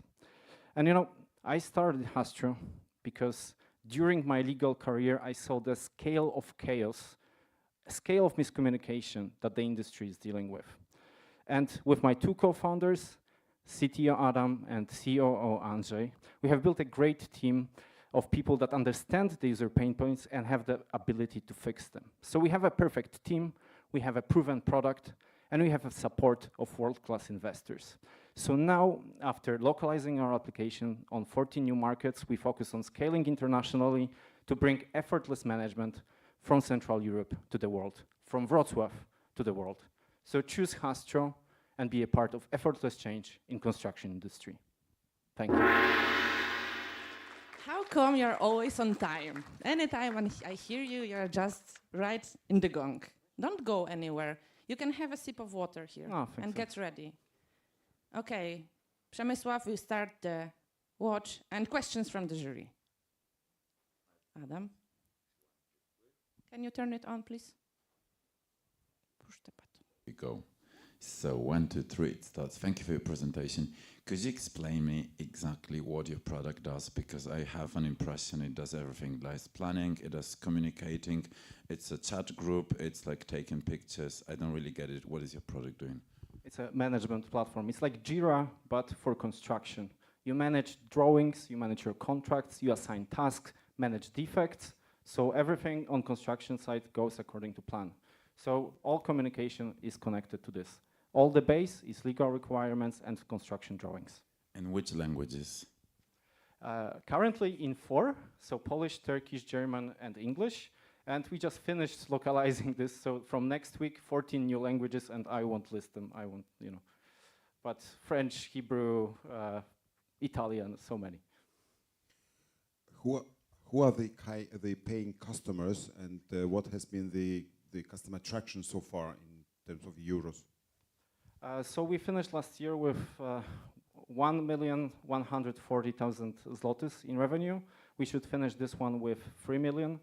About top paying clients are general contractors, then subcontractors, then investment oversight, and developers. Tell us a little bit about market size. I think it's missing. Oh, yeah, the market size was, depending on how you look at this, but we see the current TAM at about $8 billion globally, and it's growing with about 15% CAGR. Can you tell us more about your competition? Yeah, so in our region, there are 2 main competitors, great companies. One is Dalux from Denmark, focused on 3D modeling. Great, bit complicated company, a bit complicated product. Second is PlanRadar from Austria. They are also a bit too complicated for our users, and especially subcontractors complain that, for example, they cannot submit the defect that they find, so the communication is a bit one-sided from their perspective. So our customers use us because we are a turnkey solution that works from the first minute, and it's extremely easy to teach all the people on construction site how to use it, because people on construction site don't have time to train people properly. And the cost, is it annual or monthly payment?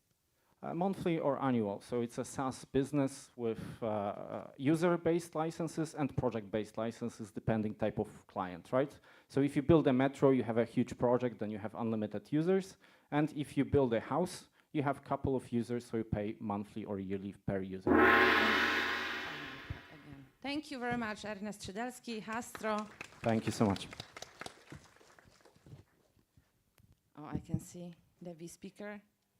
Proceeding, Bartosz Pieślak, B speaker, number 2 on the list in our competition today. In the middle, please. Tell us when you're ready. I'm ready. Przemysław, start the time. Good evening, everyone. Did you know that over 1 billion people learn a foreign language, but less than 5% reach fluency? My name is Bartosz, and I'm excited today to show you how BeSpeaker makes it possible for millions of people. BeSpeaker is a mobile app that teaches how to speak a foreign language. We are laser focused on solving the biggest problem of language learners, that is the lack of fluency and confidence in speaking. Instagram, TikTok, YouTube. The most frequently consumed content is short video format. BeSpeaker perfectly fits into media consumption habits by providing short, engaging, interactive video lessons.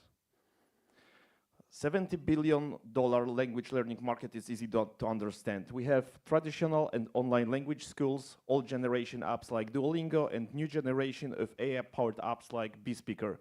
This last category is growing the most dynamically and will accommodate several unicorns as the other categories did in the past. BeSpeaker has clear competitive advantages in every market segment I've mentioned. BeSpeaker is 100 times more affordable than learning at language school. BeSpeaker is more focused on teaching how to speak than old generation of apps. And BeSpeaker is more cost effective comparing to new AI applications. We started our marketing in Poland. After 6 months, we became profitable.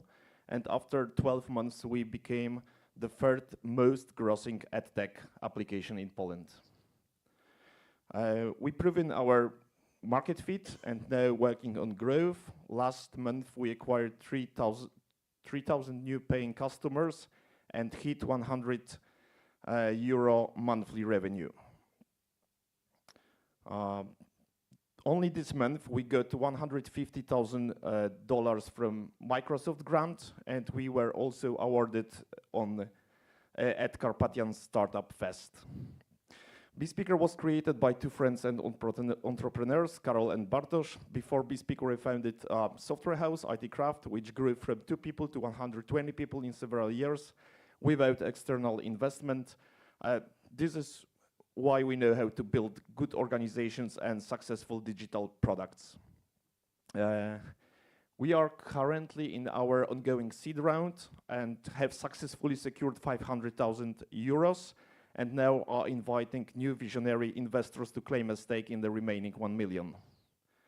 By expanding into new markets, we will hit 300,000 monthly recurring revenue before Series A next year. Thank you very much. Thank you very much. Water? I'm good. Okay, so first question, what is your sales and marketing strategy? How you want to scale up your business into new markets? Okay, there are different factors. First of all, performance marketing, so we can easily test different creatives on different markets. We are already testing it on 5 different markets. Second biggest market outside Poland is Italian. The third one is Brazil, and so on. Second of all, we are building our social channels with free content, and only this month we got 50,000 new followers on our social media. We of course have also strategies, and this is in a short story it.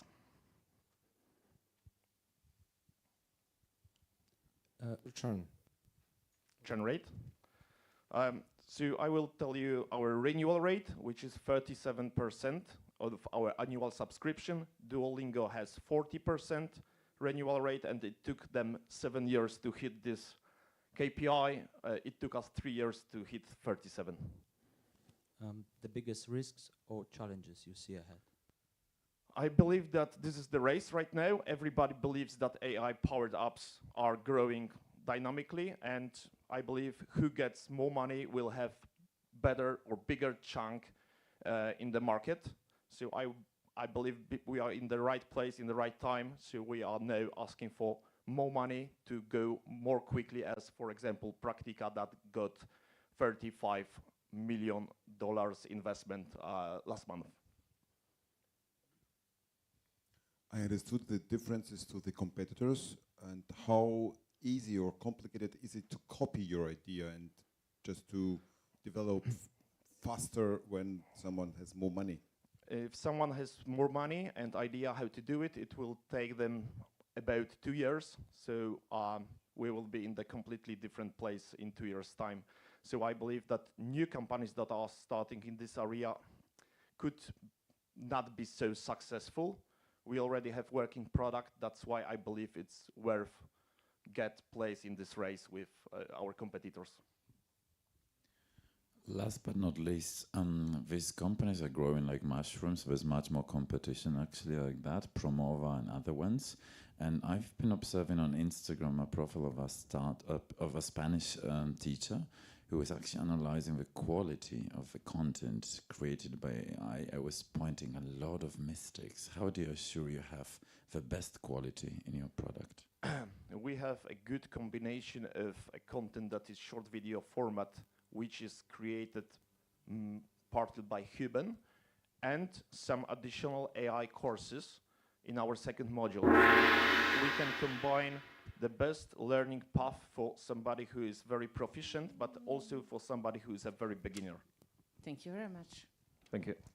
Applause. We are very good organized. He's already waiting. Sebastian Suma, Buyer Mind. Hey, hello. Hey. Hey.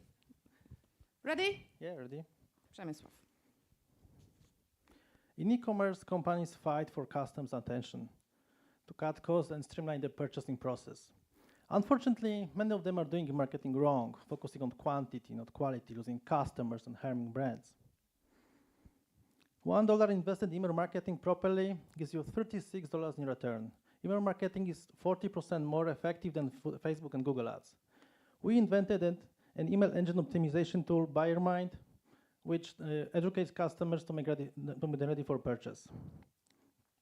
And it's super simple.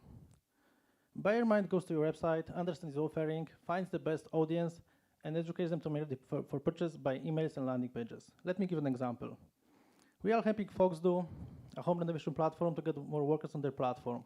Previously, they had 0.2% conversion rate, trying to sell features and giving perks. Now they have 6% with BuyerMind. Our total revenue is 35,000 euros. We are having 5,000 euros MRR this month. We are going to double our revenue to 10,000 euros within 3 months. We are winning the market of HubSpot and Woodpecker by focusing on the buyers, engaging customers, and hands-free maintenance, and this is super cool. We are cutting marketing costs by 90%. We offer our tool in a subscription model in 2 tiers. We are going to have 200,000 customers within 5 years by partnerships and resellers. The founders are hustlers. I have 15 years of experience in inbound marketing for startups and businesses. Mateusz sold new technologies to banks and insurance companies. We are a team of 7, including 2 developers, and we are raising €1 million for product development to meet the demand for BuyerMind so we can double the speed of customer acquisition. And we have 500 committed and 2 seats left.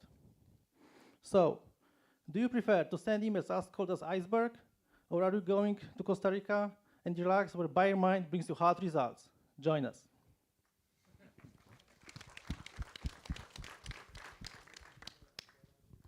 Questions, please. So maybe me again. 50 customers are waiting for implementation. Yes. Why?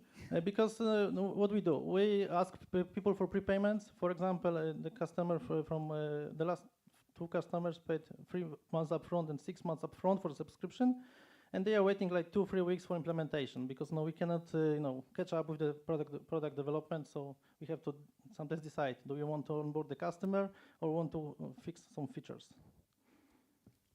So we have exactly more customers paying and waiting for the system sometimes than we can just onboard in the system.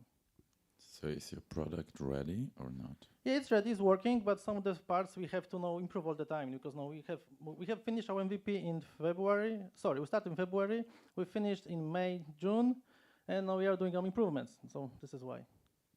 When you implement the product with one customer, how is the difference to the previous customers? How individual are the needs of the customers? No, it's like we reversed the process because we first 3 customers we sold the just presentation and did a prototype, and they based on feedback from 10 customers we've created all the processes how to onboard customers, And now we are just automating things that they can be automated to speed up. So this is why we need money for product development, because with that we can acquire double more customers. Now even today, I was receiving emails for meetings next week just to buy AirMind. So. Which part of your product innovation is hard to copy? The database, because how you protect it? Yeah. Because what's the point? To use other tools, you have to have marketing knowledge, you have your customers' profiles, and so on. With us, you can just have a landing page or a pitch deck, and our system will find the best customers for you. Because what we do exactly this year, we are just onboarding different customers. For example, we have a beauty salon. And we have, for example, a Polish customer, Fastony, who has a system for beauty salons. So we are overlapping our database to have the biggest scope, so we can start, in the next year onboarding more and more customers with, a certain set of data, so it's just faster. You said you're gonna reach 200K paying customers. How do you plan to do it? Like this year, like I said, 100 customers. We just acquired them manually. But from the next year, we're starting partnerships with resellers and accelerators, like, like sales and marketing consultants, like software distributors, like I said, accelerators. Some of them are really waiting. For example, even HR companies want our system to be resellers because they have a problem like now they are hiring more and more salespeople and they're not available on the market. So they're eager just to start onboarding. Before they hire the right people, they want to use BuyerMind just for the customers to do the same stuff. What's your typical customer profile? The best customers are e-commerce because they can buy several BuyerMinds, but typically it's B2B business. Thank you. Like medium size. Thank you.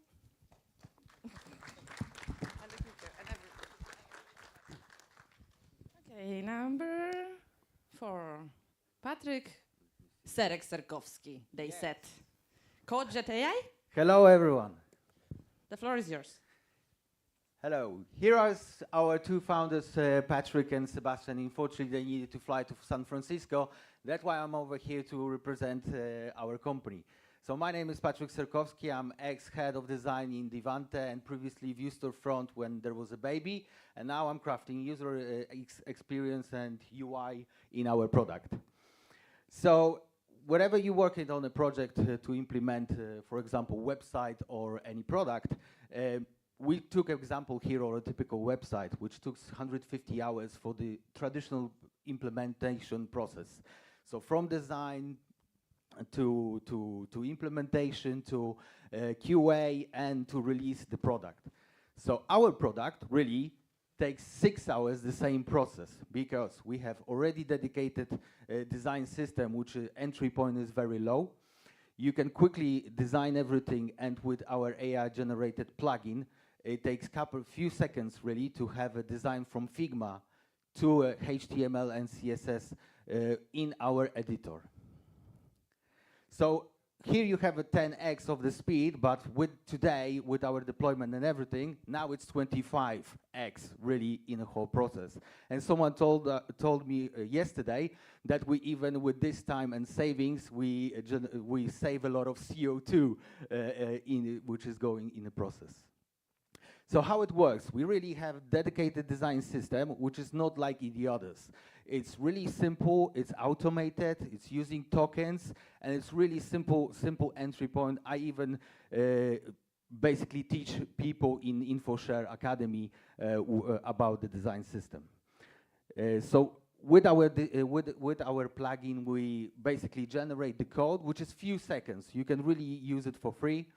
The generated code is basically responsive design in our editor because we pivot a little bit to have a visual editor.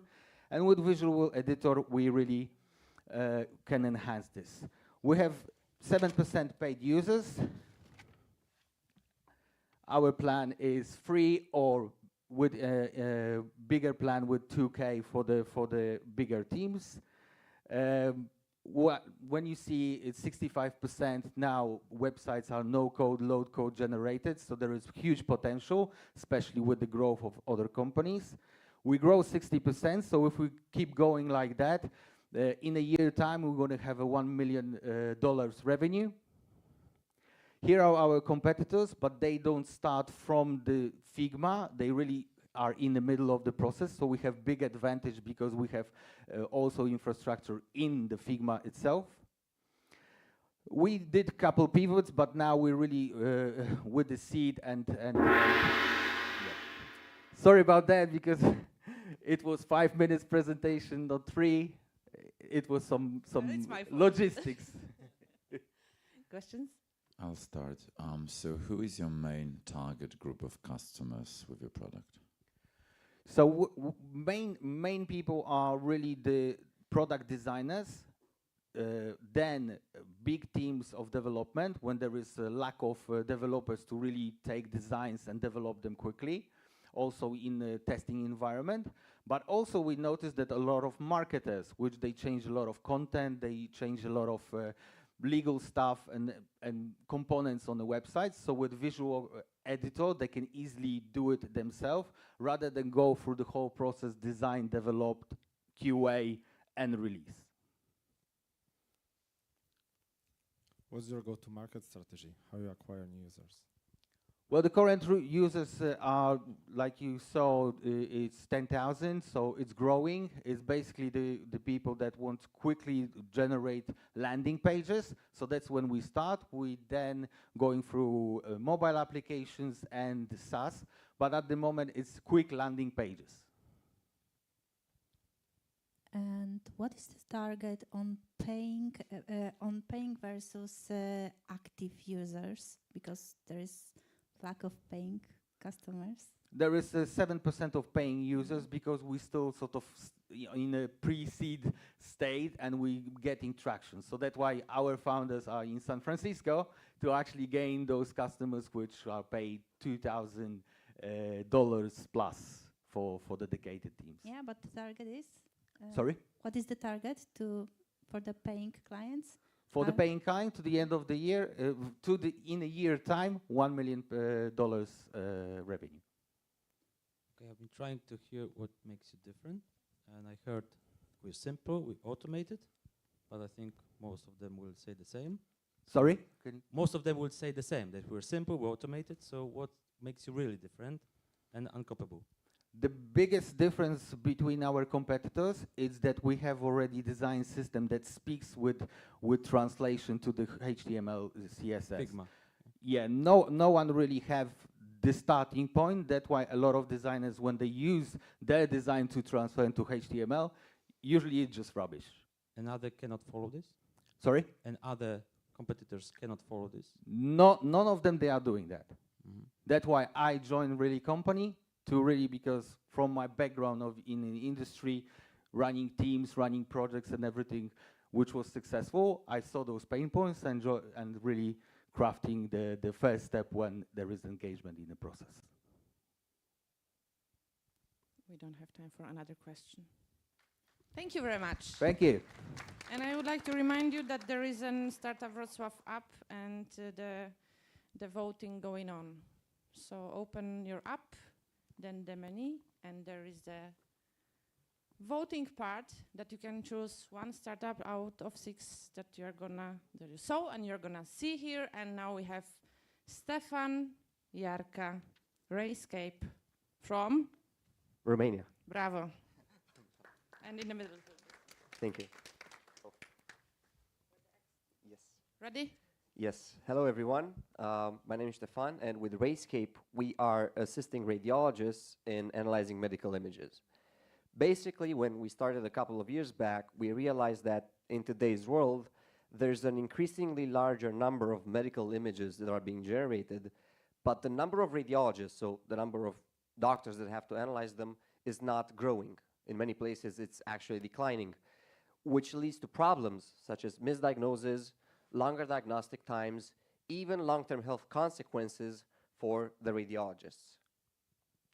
Now, if the last healthcare crisis has shown us anything, is that this is not a problem that's going away. It's actually only getting worse and worse. And it is what we're solving. We are assisting radiologists in analyzing medical images. The way that we're doing it is with a suite of algorithms that can be deployed either on-premise or through the cloud, and that generates interpretations of those medical images. More specifically, we have 2 different use cases: analysis of chest x-rays that you see right now on the screen, We can detect pretty much anything that can show up on this investigation. We generate some auxiliary information for it, and this is very good for emergency room use cases. The second one is in the oncological direction, where we are able to detect lung nodules, we're able to measure them, and also, because oncological patients have to do follow-up scans, this means radiologists have to search for this tedious process for searching nodules in the old scan, the new one, which we're also able to automate. Because at the end of the day, what we do saves radiologists time, which means hospitals process more patients, leading to more revenue. It increases their accuracy, and it helps prevent fatigue. Now, in terms of our business, we started out in Romania a couple of years back, and we managed to expand initially in Central Eastern Europe. Poland is our second biggest market. Now we are also targeting Western Europe as well, as we have some first customers in Germany. We're doing 60K MRR right now and planning to grow to 1 million ARR by the end of the year. In terms of our customers, we have a very diverse bunch. So we're working with small clinics and hospitals to big academic hospitals and to private clinics, smaller ones to big international chains. So we've seen everything in terms of European healthcare at least. In terms of the co-founders, we are initially a team of 4 technical co-founders. We've been working together 8 years now, had 2 startups before RayScape. We've learned a lot along the way. And yeah, basically, since we're computer scientists, we had to bring in advisors that could help us complement the knowledge. So we have advisors on business, on the medical side, pretty much everything to make sure that we can bring this product to the market.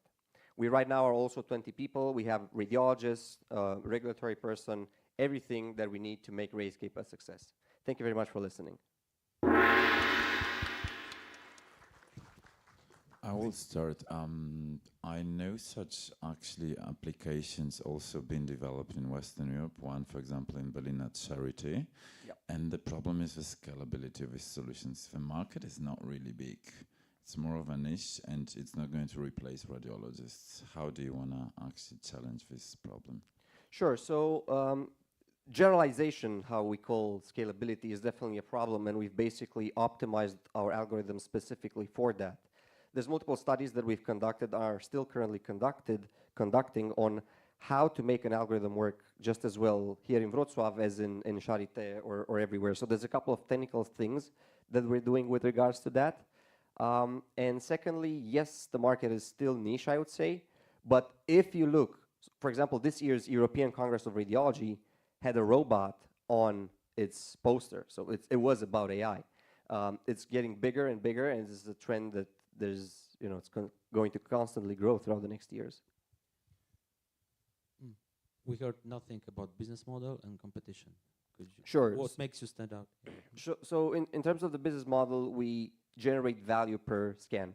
So we either do pay-per-scan directly for usually customers at the beginning of their journey, or we do a standard subscription, which is also calculated on an annual basis with around how many images they generate. In terms of competition, there's competition coming from other companies. There are a couple of steps ahead of us, I would say, in terms of funding. On our 2 different products, so the chest X-ray one is the most comprehensive emergency room tool on the market. And in terms of the oncological use case, it's rather something that we want to continue developing. Right now we're doing it on the lungs. We're trying to expand into the abdominal and the pelvic region. So do something like an end-to-end cancer detection and tracking solution, which right now nobody has. You've been on the market for a couple of years, and you have developed some countries in Eastern Europe, now Austria and Germany. What are the biggest challenges to expand international to other countries and other continents as well? So I would say that our success in expanding to those countries was definitely due to our good partners and distributors. In Poland, we have great partners as well. That's how we did it. The biggest challenge is that those markets are fairly small in themselves, and it takes a lot of time to start penetrating them. And this is why the US is really the big thing, the big next thing for us. We have started applying for FDA approval, and we're planning to scale there. There's a very broad strategy that we're going to do, but yeah, that's our plan. How accurate is your solution, since you had 2 medical actually certifications and you're applying for FDA? So what is your accuracy rate? So overall, the pathologies is 93% in general. Thank you very much. Thank you. Thank you, Stefan. Thank you very much. And the last one, the only woman in the competition. So big round of applause for Magda for doing it today. Magdalena Olczak-Nowicka, Nano Diamonds. No. Yes. That's my place. Thank Yes, you very much. perfect. Ready? I know how it works. Yes. Do I do it? My name is Magdalena Olczak-Nowicka, and I would like to tell you a little bit about diamonds. Well, diamonds grow in the ground, so they have to be mined at the very beginning. Then they are carefully sorted. They are cut into pieces. Then they are polished, and only then they finally go to your jewelry that you buy. So if you could trace from the last point to the very beginning, it would mean that the supply chain and the process is traceable. And we want to make, and we are making a technology for diamond traceability. Why do we do it? Well, because the diamond industry is in a problem because of the dip in sales. And the only way to increase the sales is to give new value. And the value is traceability. Because this is the only way to give your new differentiation to your product and to prove that diamond is sourced naturally.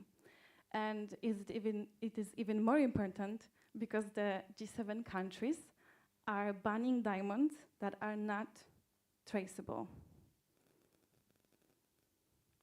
Well, so how our technology works. So we have to mark each diamond as when it's still rough, so unpolished, uncut. So we mark each diamond very deep within. So after it's cut and polished, the marking stays within. And at the very beginning, the marking is scanned. And every time you want to authenticate it, you just scan it again, and it will tell you what is the source of the diamond and the whole life cycle. Our technology is the only one that provides full physical and digital diamond traceability among other competitors, and we have it proven for diamonds that are polished and cut, and we don't decrease the diamond quality.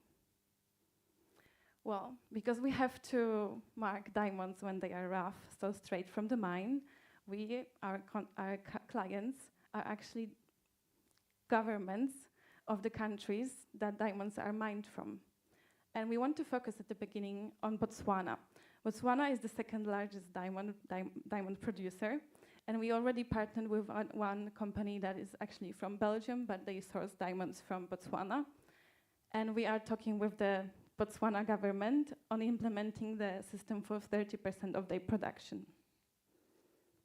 Well, the system is easy. We sell machines, and we generate revenue over the fee for diamond registration in our database. Thank you very much. Could you tell us more about the market or the outlook of the market? Is it like a winner takes it all strategy you follow, or is there going to be more competitors active on the market? Well, we thought at the very beginning that there has to be only one technology, but that's not true. And there are other competitors, but they focus on being a blockchain, so they don't create anything that is physically located in the diamond. And because my company has got like around 5 years in experience with diamonds, in doing physical things with diamonds, I know this is very hard to do anything in there, and there's a lot of brain work to do that. So I'm not really afraid that there will be another competitor like us. So I think there will be more, and maybe we'll partner with some of the blockchain companies. And what problem does your product address? It's increase the value of the diamonds, it gives security, extra security? Well, for sure this is a security, but like I said, for example, with the governmental legal issues, those countries which I mentioned, the USA and some of the European Union countries, this is like 35% of the global market that is importing diamonds, and they will not take any diamonds into their countries that are not traceable. This is what they said since this year. Can it help with reducing like an illegal trade or blood diamonds? Yes, of course. This is the reason why those countries said that they will not take not traceable diamonds is because of the second largest diamond producer, which is Russia. So we have to differentiate diamonds from that are mined in other places from Russian. I would like to understand the process. So if you have a rough diamond, yes, and you mark it physically, yes, and then does often happens that you then cut it, cut yes, it, and you portion it into smaller ones. Yes. So then what happens with the mark, which is one? Well, the marking is done with the laser that penetrates the diamond. So the marking is done deep within the diamond. So after the cutting and polishing, the marking stays within. But even if it's portioned into smaller ones? Yes, I mean, well, this is another thing about the diamond manufacturing. Well, the diamonds have to be scanned before they are cut. And there is a lot of planning of how diamonds will be positioned in that stone, let's say. So we have to mark each future diamond that will be there. So after they are cut into smaller, well, each of them will already have each individual marking. Okay, thank you. Thank you, Magda. So the jury, it's time for you to go. Maciek, can you take care of them, please? This is the time for deliberations. Take all your notes, and we will see you in 10 minutes, maximum 15. Discuss it well. We are going to prepare everything here for you. And short reminder. First, Ernest Szydelski, Hastro. Bartosz Pieślak, be speaker. Then we had Sebastian Sulma from BuyerMind, Patrick Serek-Serkowski and CodeJet AI, Stefan Jarka from Rayscape, and Magdalena Koda from Nano Diamonds. And you still can vote in the application for the next 10 minutes. It's opened. So if you don't have it, scan the code, one of two, install the app very fast, and do it. Choose your favorite one. Choose your hero. And okay, and now I saw somewhere Magda Olczak-Nowicka. She's far away and she's approaching. So now the 10 minutes that we have, or 15, is gonna be super interesting, so I hope they will talk longer than 10 minutes. So Magda and Olga, as you can see behind me, they are gonna have the fireside chat, the glass sailing in your mind. Hello. Hi. Can you tell us more about it, about the topic? So first, I'm a bit afraid that there will be no fire because we are both agree about the subject we will discuss. But let's wait. We can always make an argue just for the sake of arguing. So maybe I will first start to introduce you, Olga, because here in Wrocław, people may know you as a director general of the company or co-founder or social activist. But you are here, and I ask you to be here because you are also psychologist, business angel, and startup advisor. And I would like to use your knowledge as a psychologist, business angel, and startup advisor today, and ask you about our subject, so glass ceiling in our minds. How often? Because we know both that when you invest in startup, the most important thing is the team and their mentality. So tell me how often you see these boundaries when you work with startups. So let me first start by simply a little bit introducing myself. I will just then go into what we are discussing. I founded my first company when I was 27 and I failed miserably. Then I founded a company that became break-even in a year and a half with 50 million of turnover and 120 people on board, which was Branding Galaxy. And since then, which is 8 years, I've been a CEO of different companies, and I've been managing quite big company here in Wrocław as well. And when we are referring to the glass ceiling, it's something which is about mentality of the people you work with and how do you assess also people you invest in. We were discussing today, or we heard today, you know, a lot of big words from the scene regarding, you know, go big, be bold.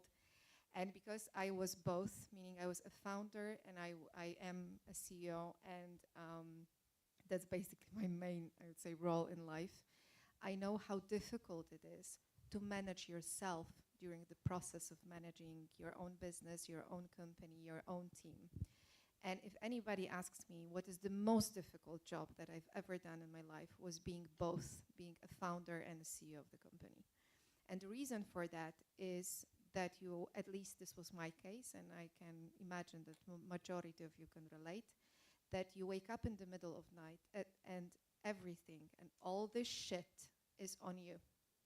Everybody has different perspectives. You have investors to handle, you have your team to handle, you have your mom asking you why you are doing that and you are not working corporately, or you have your child asking you to see you a little bit more. And I think this is something which is super important, and this mentality of growth is something which is unprecedented, from my perspective at least, in any other branch of business than startups. Yeah, and the most important thing is that all stakeholders, like meaning not only your investors, your employee, your mother, everyone ask you questions, and you need to be guru.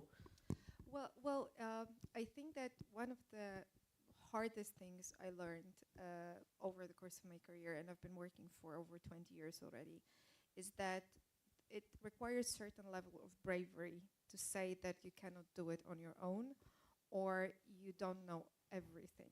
And I think this is something which also is one of my criteria, because I'm also an investor, and I'm invested in 3 startups currently, and I'm advising 3 other. And when I pick the founders to work with, I prefer to work with people that have certain level of self-awareness, and they are able to say, hey, this is something I'm not familiar with, or I don't know, or I stumbled, or, you know, I went through my phase of failure, or I'm stuck. So I think this is something which is, you know, at least from my perspective, one of the criteria I look at. How to be honest with ourselves, how to start to be honest. I always say that you need to go to therapy, but I think it's a matter of, for me, it was always a matter of experience. When I remember, you know, I started my career corporately, and I did it big. I was one of the youngest hires in Europe for Procter & Gamble. I had one of the, I think, fastest corporate careers that you can imagine. I was a C-level director by the age of 29. I was a CEO by the age of 33. And back then, I felt always that I need to be perfect, that I need to have all the answers, and I was really striving and trying every day to accomplish my own expectations. And it was upon a moment where I really failed miserably. And I failed with the investment round for my company. And, you know, this was the phase, I will give you just a descriptive picture of the situation I was in. We had 120 people on board, and the cash flow was very negative, as usually it happens in this type of situations. And we had this principle of doing things bold. So, you know, we started off with myself and one of our sales directors, and in 12 months, there was 120 people with over 2 million of people costs per month. And I remember waking up at 4 a.m. in the morning. I was 34 and thinking that I have a heart attack or a stroke. And I remember that where I woke up in the morning after a few hours of, you know, having a nightmares that, you know, I will fail, I will go bankrupt, you know, my life just ended and everything will go wrong. And I remember what I did in the morning. I called our investors because obviously there was nobody else to do it than me. And I told them that we fucked up negotiations with a huge VC and that we are going cash flow dramatically negative in 30 days. And we were able to actually gather an investment round from them. And I think it was a case where I understood that also an ability to admit that you're failing or you're struggling is something which is a critical characteristic of a leader. So at least for me, it was one of many examples, but this was, I think, the most vivid in my head when I think about it, was that it's okay to admit that you are not doing well. And I think that, currently, I know that we are here for, an inspiring venture capital event, but, at the end of the day, the bottom line is that in 2023 versus 2020, in Poland, in Central Europe, but in Poland specifically, it was we had 50% less investment rounds than the year before. And the same applies to this Q1 and Q2 results for 2024. So you are not only competing on a highly difficult market, but you're also competing for less and less money currently on the market. So I think that the struggle and this resilience and this ability to learn from your mistakes will become of a value even more than before. So your advice is to be honest? Pretty much, yes. With yourself, investors? I think with yourself, that's the important part. Self-awareness is important. I remember one of the projects that I invested in quite significantly. It was a big part of my, because I'm type of the investor, this is how I lead my career, but I also lead my investments. I go big and bold. So I fail as well, obviously. And I remember I invested in one of the startups, and we failed because the founder was so stubborn on the idea that he couldn't take any type of feedback or different perspective, or he was unable to pivot the idea that was obviously not working. So I think the element of self-awareness and ability to take the feedback, but also admitting that you're not doing perfectly, is very important. Based on your experience, are there many differences between male or female founders? I'm not that, well, I've seen dozens of startups. However, at least this is only my personal view. I think that female leaders are less bold, and it's not necessarily a good characteristic. On the other hand, they are more conscious and they are more safe in terms of, playing on the safe side, which makes them more credible. So this is something which I see as a difference between female founders and male founders. Obviously, female founders are way harder to find, but this also applies to the big business. If you look on the statistics, in Poland we have below 3% of female CEOs and 18% of females on the board level, which means that, also I assume that in startups, the statistic will follow pretty much similarly. We have many founders here. How and when to start work on your mentality when you're a founder? From the day one, I think that I follow the rules that I use in my life. First of all, I always have a group of people that I can consult. This is very basic, but I have also always my own advisory board. But friends or business people? Business people. Okay. Business people. Friends are good, but they will not necessarily understand. How to find that advisory board? Well, they come and they go from different relationships you have. One of the people that has been mentoring me for my whole career is actually my first boss from P&G. And he's currently an executive in Allegro. And I always call him when I'm in trouble, which happens, let's say, once per year, because it means that I'm really, really in deep, dark waters. So one is having your own advisory board. Second is... and I think it's also very much underestimated. You need to have like a support circle. So you need to have people that will just believe in you. They will tell you that you can do it. I know that it sounds cliche, but I think it's very important. And also it's very important to have a certain contract with your family and closest ones, because if you are working regular hours as a VC founder, then you are not a VC founder, which means that you usually work way more than any other job that you can imagine on the market. So having a proper setup in terms of your, private life support is also very important.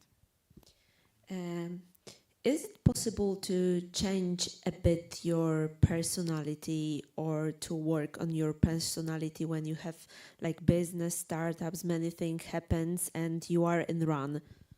Well, from my personal experience, but also from the people I aspire to and I watch and I listen, growing yourself is a part of the business, which we usually forget. Meaning that if you are a CEO of a startup, of a company, or whatever business organization, it's very healthy to remember that part of the time needs to be dedicated to your self-development. Because when I'm thinking about coaching, it's typical for corporation and some high level. If you are on the lower level or the medium level, you are not that kind of person to go for coaching. So it's similar with founders. I don't know founders who work with some coach. On this one, I don't know. First of all, coaching is not an ongoing tool. It's a specific solution-based tool where you have 5 to 7 sessions for a specific topic that you need to develop. I'm more referring to more ongoing process and ongoing discipline. One of the things, for example, that I do, which is actually super simple, I have one book which I recommend to everybody.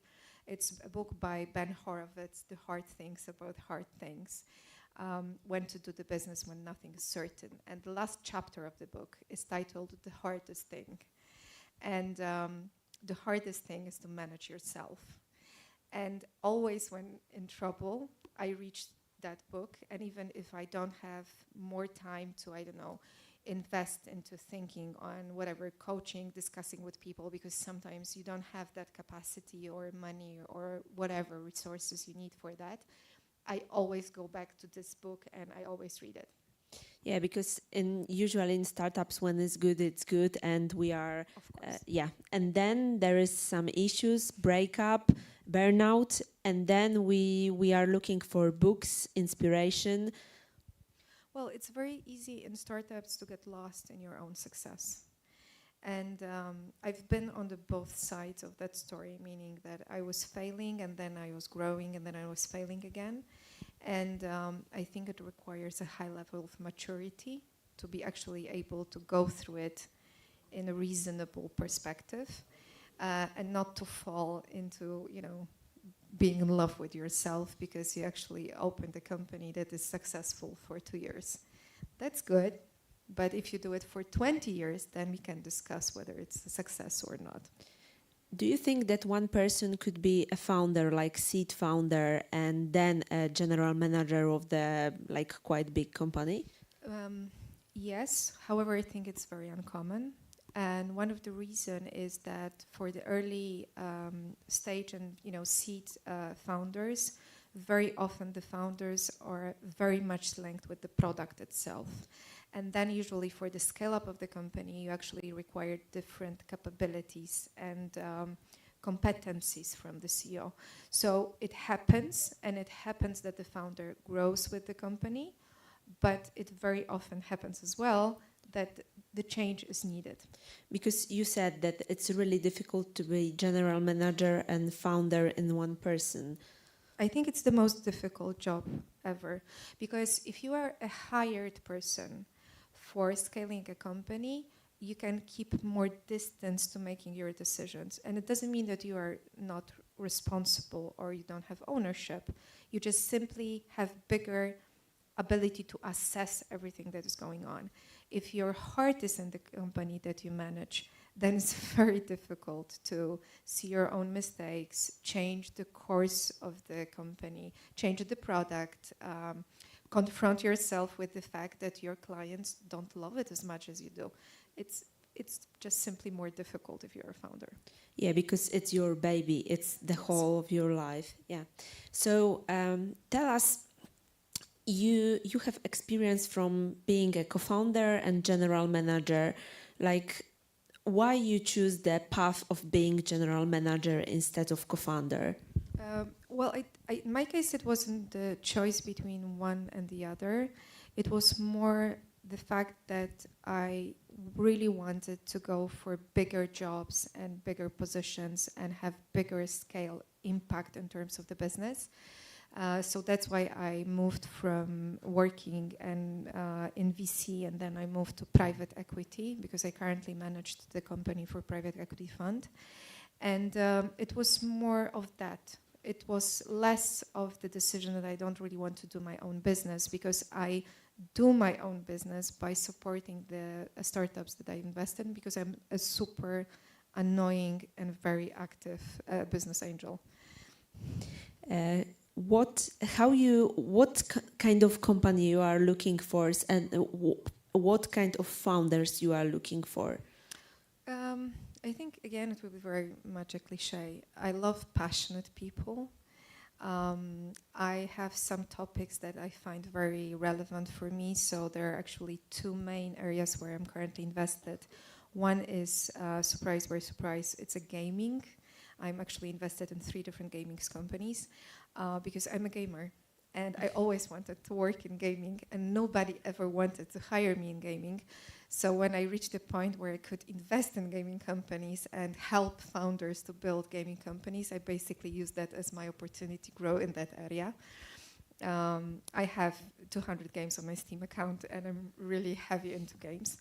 And the second one is something which I'm exploring over last year because I got more involved into social impact type of startups. And I'm currently helping 2 startups more from the female category. So I'm supporting one menstruation app and one startup that is aimed at building female learning capabilities. Okay, so why you invested in these startups? Like, it was because of the team, or? In all of the cases, it was because of the team, but it was also because of the topic.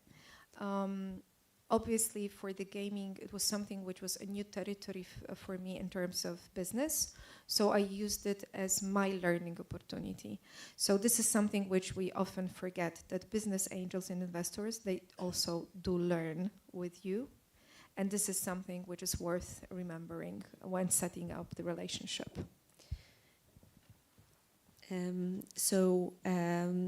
Also, I would like to ask you about your different roles, because how you manage to be so many to have so many professional roles?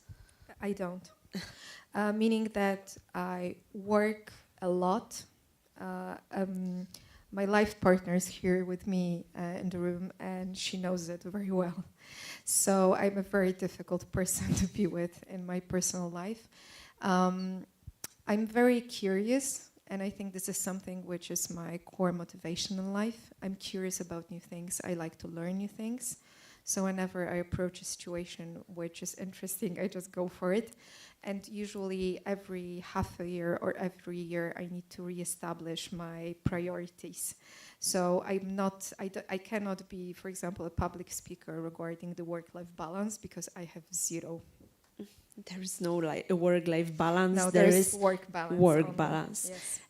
Before I ask you about the final remarks of our chat, I would like to say that 3 weeks ago I recorded podcast about 6 type of personality of successful founders, and one of the, I think, the most important sentence which my guest Marta Borkowska said, that when you are an entrepreneur, you don't ask yourself if you have this character of the winning founder.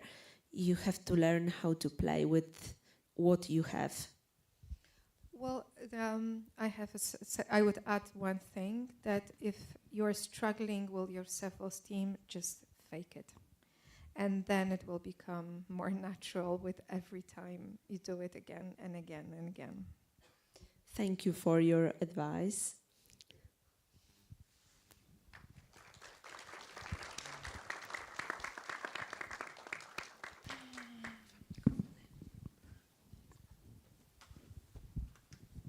Thank you very much. It was amazing.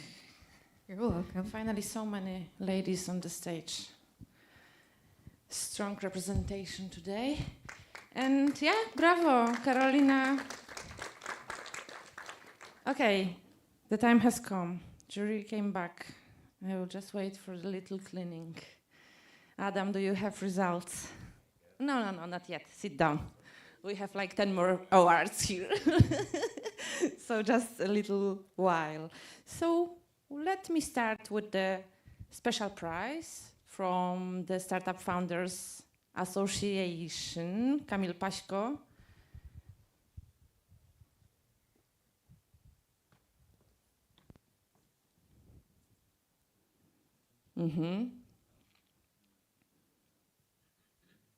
Do you have results? Can you tell us one more time what are you giving away? Yeah, so we've selected one startup to fund the 1 year of participation in our association. And can I reveal it now? Yes. It's CodeJet AI.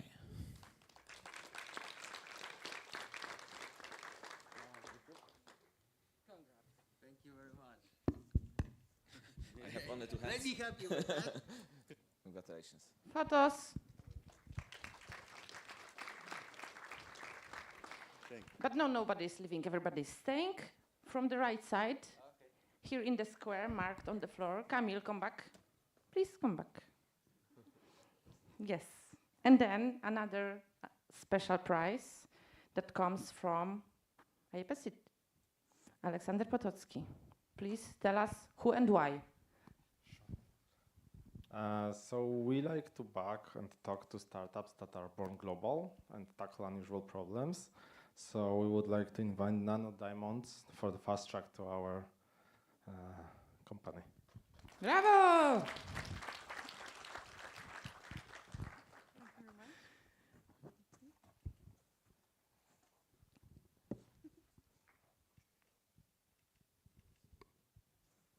Yes, just stay here, all of you, please. I have too many microphones. Oh, another one. People's Choice Award.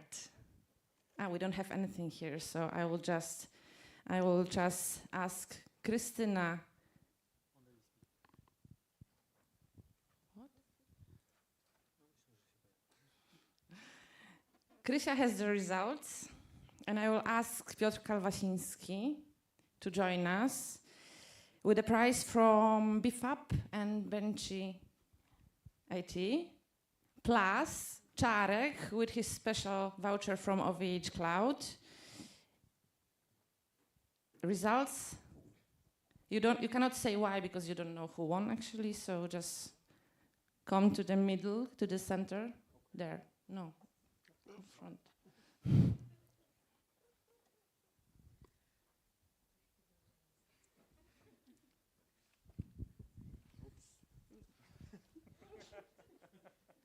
We're good?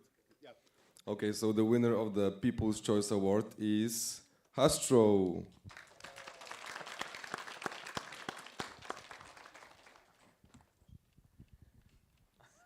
Yes, congratulations.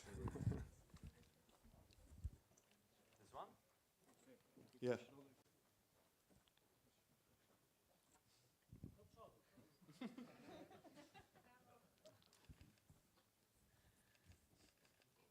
Bigger smile. We are happy, we are winning money and vouchers.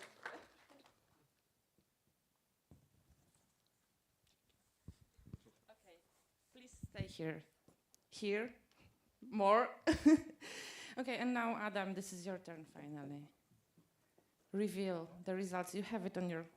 Yeah, but I need a mic. I will give you one. Wait. I hope I'm not gonna mess it up. So yeah, let's have a look. Any guess, dear audience? Who do you think is like? Shall we start from the first, second, or third place? Of course, but I need your guidance. Are you doing of course, it first about time? It. No, I but I know. would like you to guide us, of course. So, after debating and being actually united about who is going to be the winner, we would like to announce the third place, who is We need some, you know, drums playing. Do we have drums? Do it with your feet. And the third place goes to CodeJet and Patrick again. Big applause.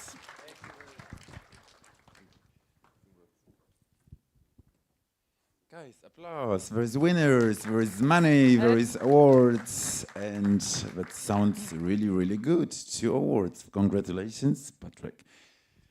So let's move here, as Paulina's saying. So we shall move again to the first place now. Let's keep the second. Let's keep the second place. Who cares? No, I'm just kidding.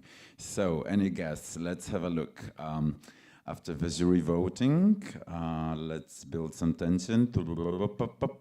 Place number 2, the winner of a second actually competition award at Evolutions Wrocław startup is Rayscape. Stefan, congratulations, come to us.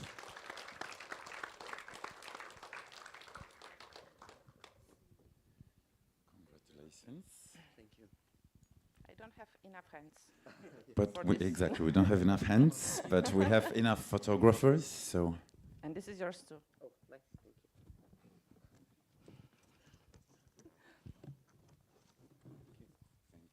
thank you. Thank you, Stefan. So now, last but not least, yes, shall we wait a bit? Make short break.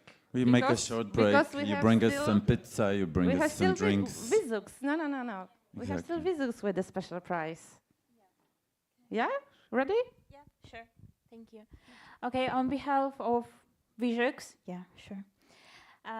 web design agency, I would like to recognize today the startup which has shown great potential, and as Bartek Majewski said today from this stage, you have to be close to perfect while presenting your startup, and you were almost perfect. We just will make your pitch deck perfect. So Hastra, thank you very much.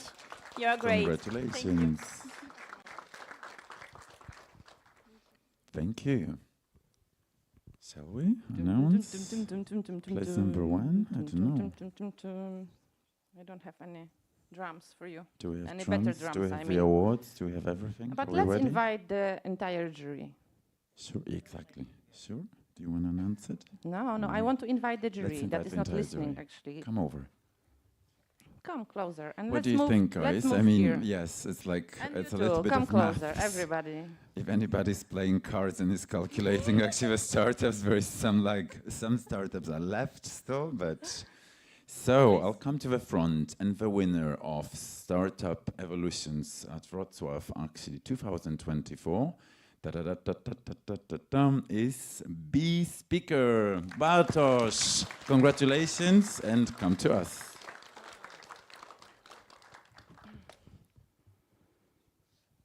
So he will join the Lisbon Excursion Web Summit. I'm very happy. Can't wait for November. You can practice your language. You can practice Portuguese and the other languages already with Beekeeper. Big applause once again, guys.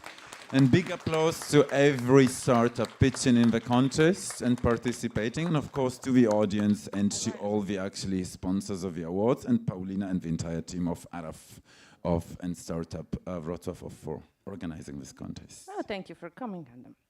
But I wasn't alone, and I have a long list of the partners that I'm gonna read now and say thank you and appreciation and everything. But first, we still have some packages for you. So I will ask Maciej and Krysia to hand you I know it's too much. But there is a book from Bartek Majewski that you have to read. It's gonna be worth a lot. It's with the autographs, as I said, so read it. There is a hoodie with the Wrocław logo. There is a beer, and they get special beer, but once we are done here, there is a beer for you waiting outside too, so. Who didn't come? Come, Sebastian. But I would say also your team should come to the front for a picture with the teams, no? And maybe we will have a family picture. Get closer to each other. So please stay. Oh yeah. Last but not least, but you have to stay like closer to each other, and you have Guys. to fit in the braces here. So closer, Okay, and one I'm step to the and front and get I'm gonna closer. finish the event. Let me finish the event. Let me close it. So, congratulations. There was a wish for you, like warm wishes to become unicorns, but unicorns are passé. So now decacorns. I wish you all decacorns and all the success. And the photographer is asking us to come closer. So please follow me, because you have the slice on your face. So come closer, please. I will move a bit. I'm not the most important here. Adam is. No, I'm not. The startups are. So last words of appreciation to everybody for coming, to all the jury to join us, to Philip, of course, for coming. I hope this is the first time, not the last time, and we just start the biggest cooperation ever. Right, Szarek? Philip, of course, join us. And while we take pictures, strategic partners, SDZLEGAL, SCHINDHELM, EYGDS, workshop partner, Coventry University Wrocław, partners, Kino Nowe Horyzonty, Browarstwo Mostów, Incube, Westby, IP, SIT, Kranówkę, Startup Founders, Cudo Kombucha, Benchy IT, BIFAP, Silesian Startup Foundation, IDENTT, Personit, Poland.VC, Digital Ocean Ventures, Meeting Application, Vizix, Odrapany, and Pizza Pany. Odrapany was yesterday, Pizza Pany is waiting outside, so thank you for watching, because we are live all the time. Yeah, so smile, make noise. Nice. Yay! Ooh. Nice. At the end. Thank you for the streaming, to Przemysław, to Wojciech for holding the camera for the last 3 hours. Thank you for Marek for great pictures. It's gonna be amazing. We are gonna send you the link. You can post it anywhere you want. And my boss is there. Thank you, Magda, for coming. Thank you, Mateusz. He will watch it later, so we have to mention Mateusz. He didn't come, but anyway. And OVH Cloud Startup Program for being with us. See you next year, hopefully. Szarek, thank you for cooperation. And what else? Startup Wrocław team, my team, Krysia, Maciej, for being the best team. Thank you very much. And to you, Paulina, thank you for organizing it. And I forgot about one thing. There is an after party at 9. We are going to reception, and now you can repeat it. I would like to listen. And a big applause to Paulina for moderating and applauding. Thank you very much.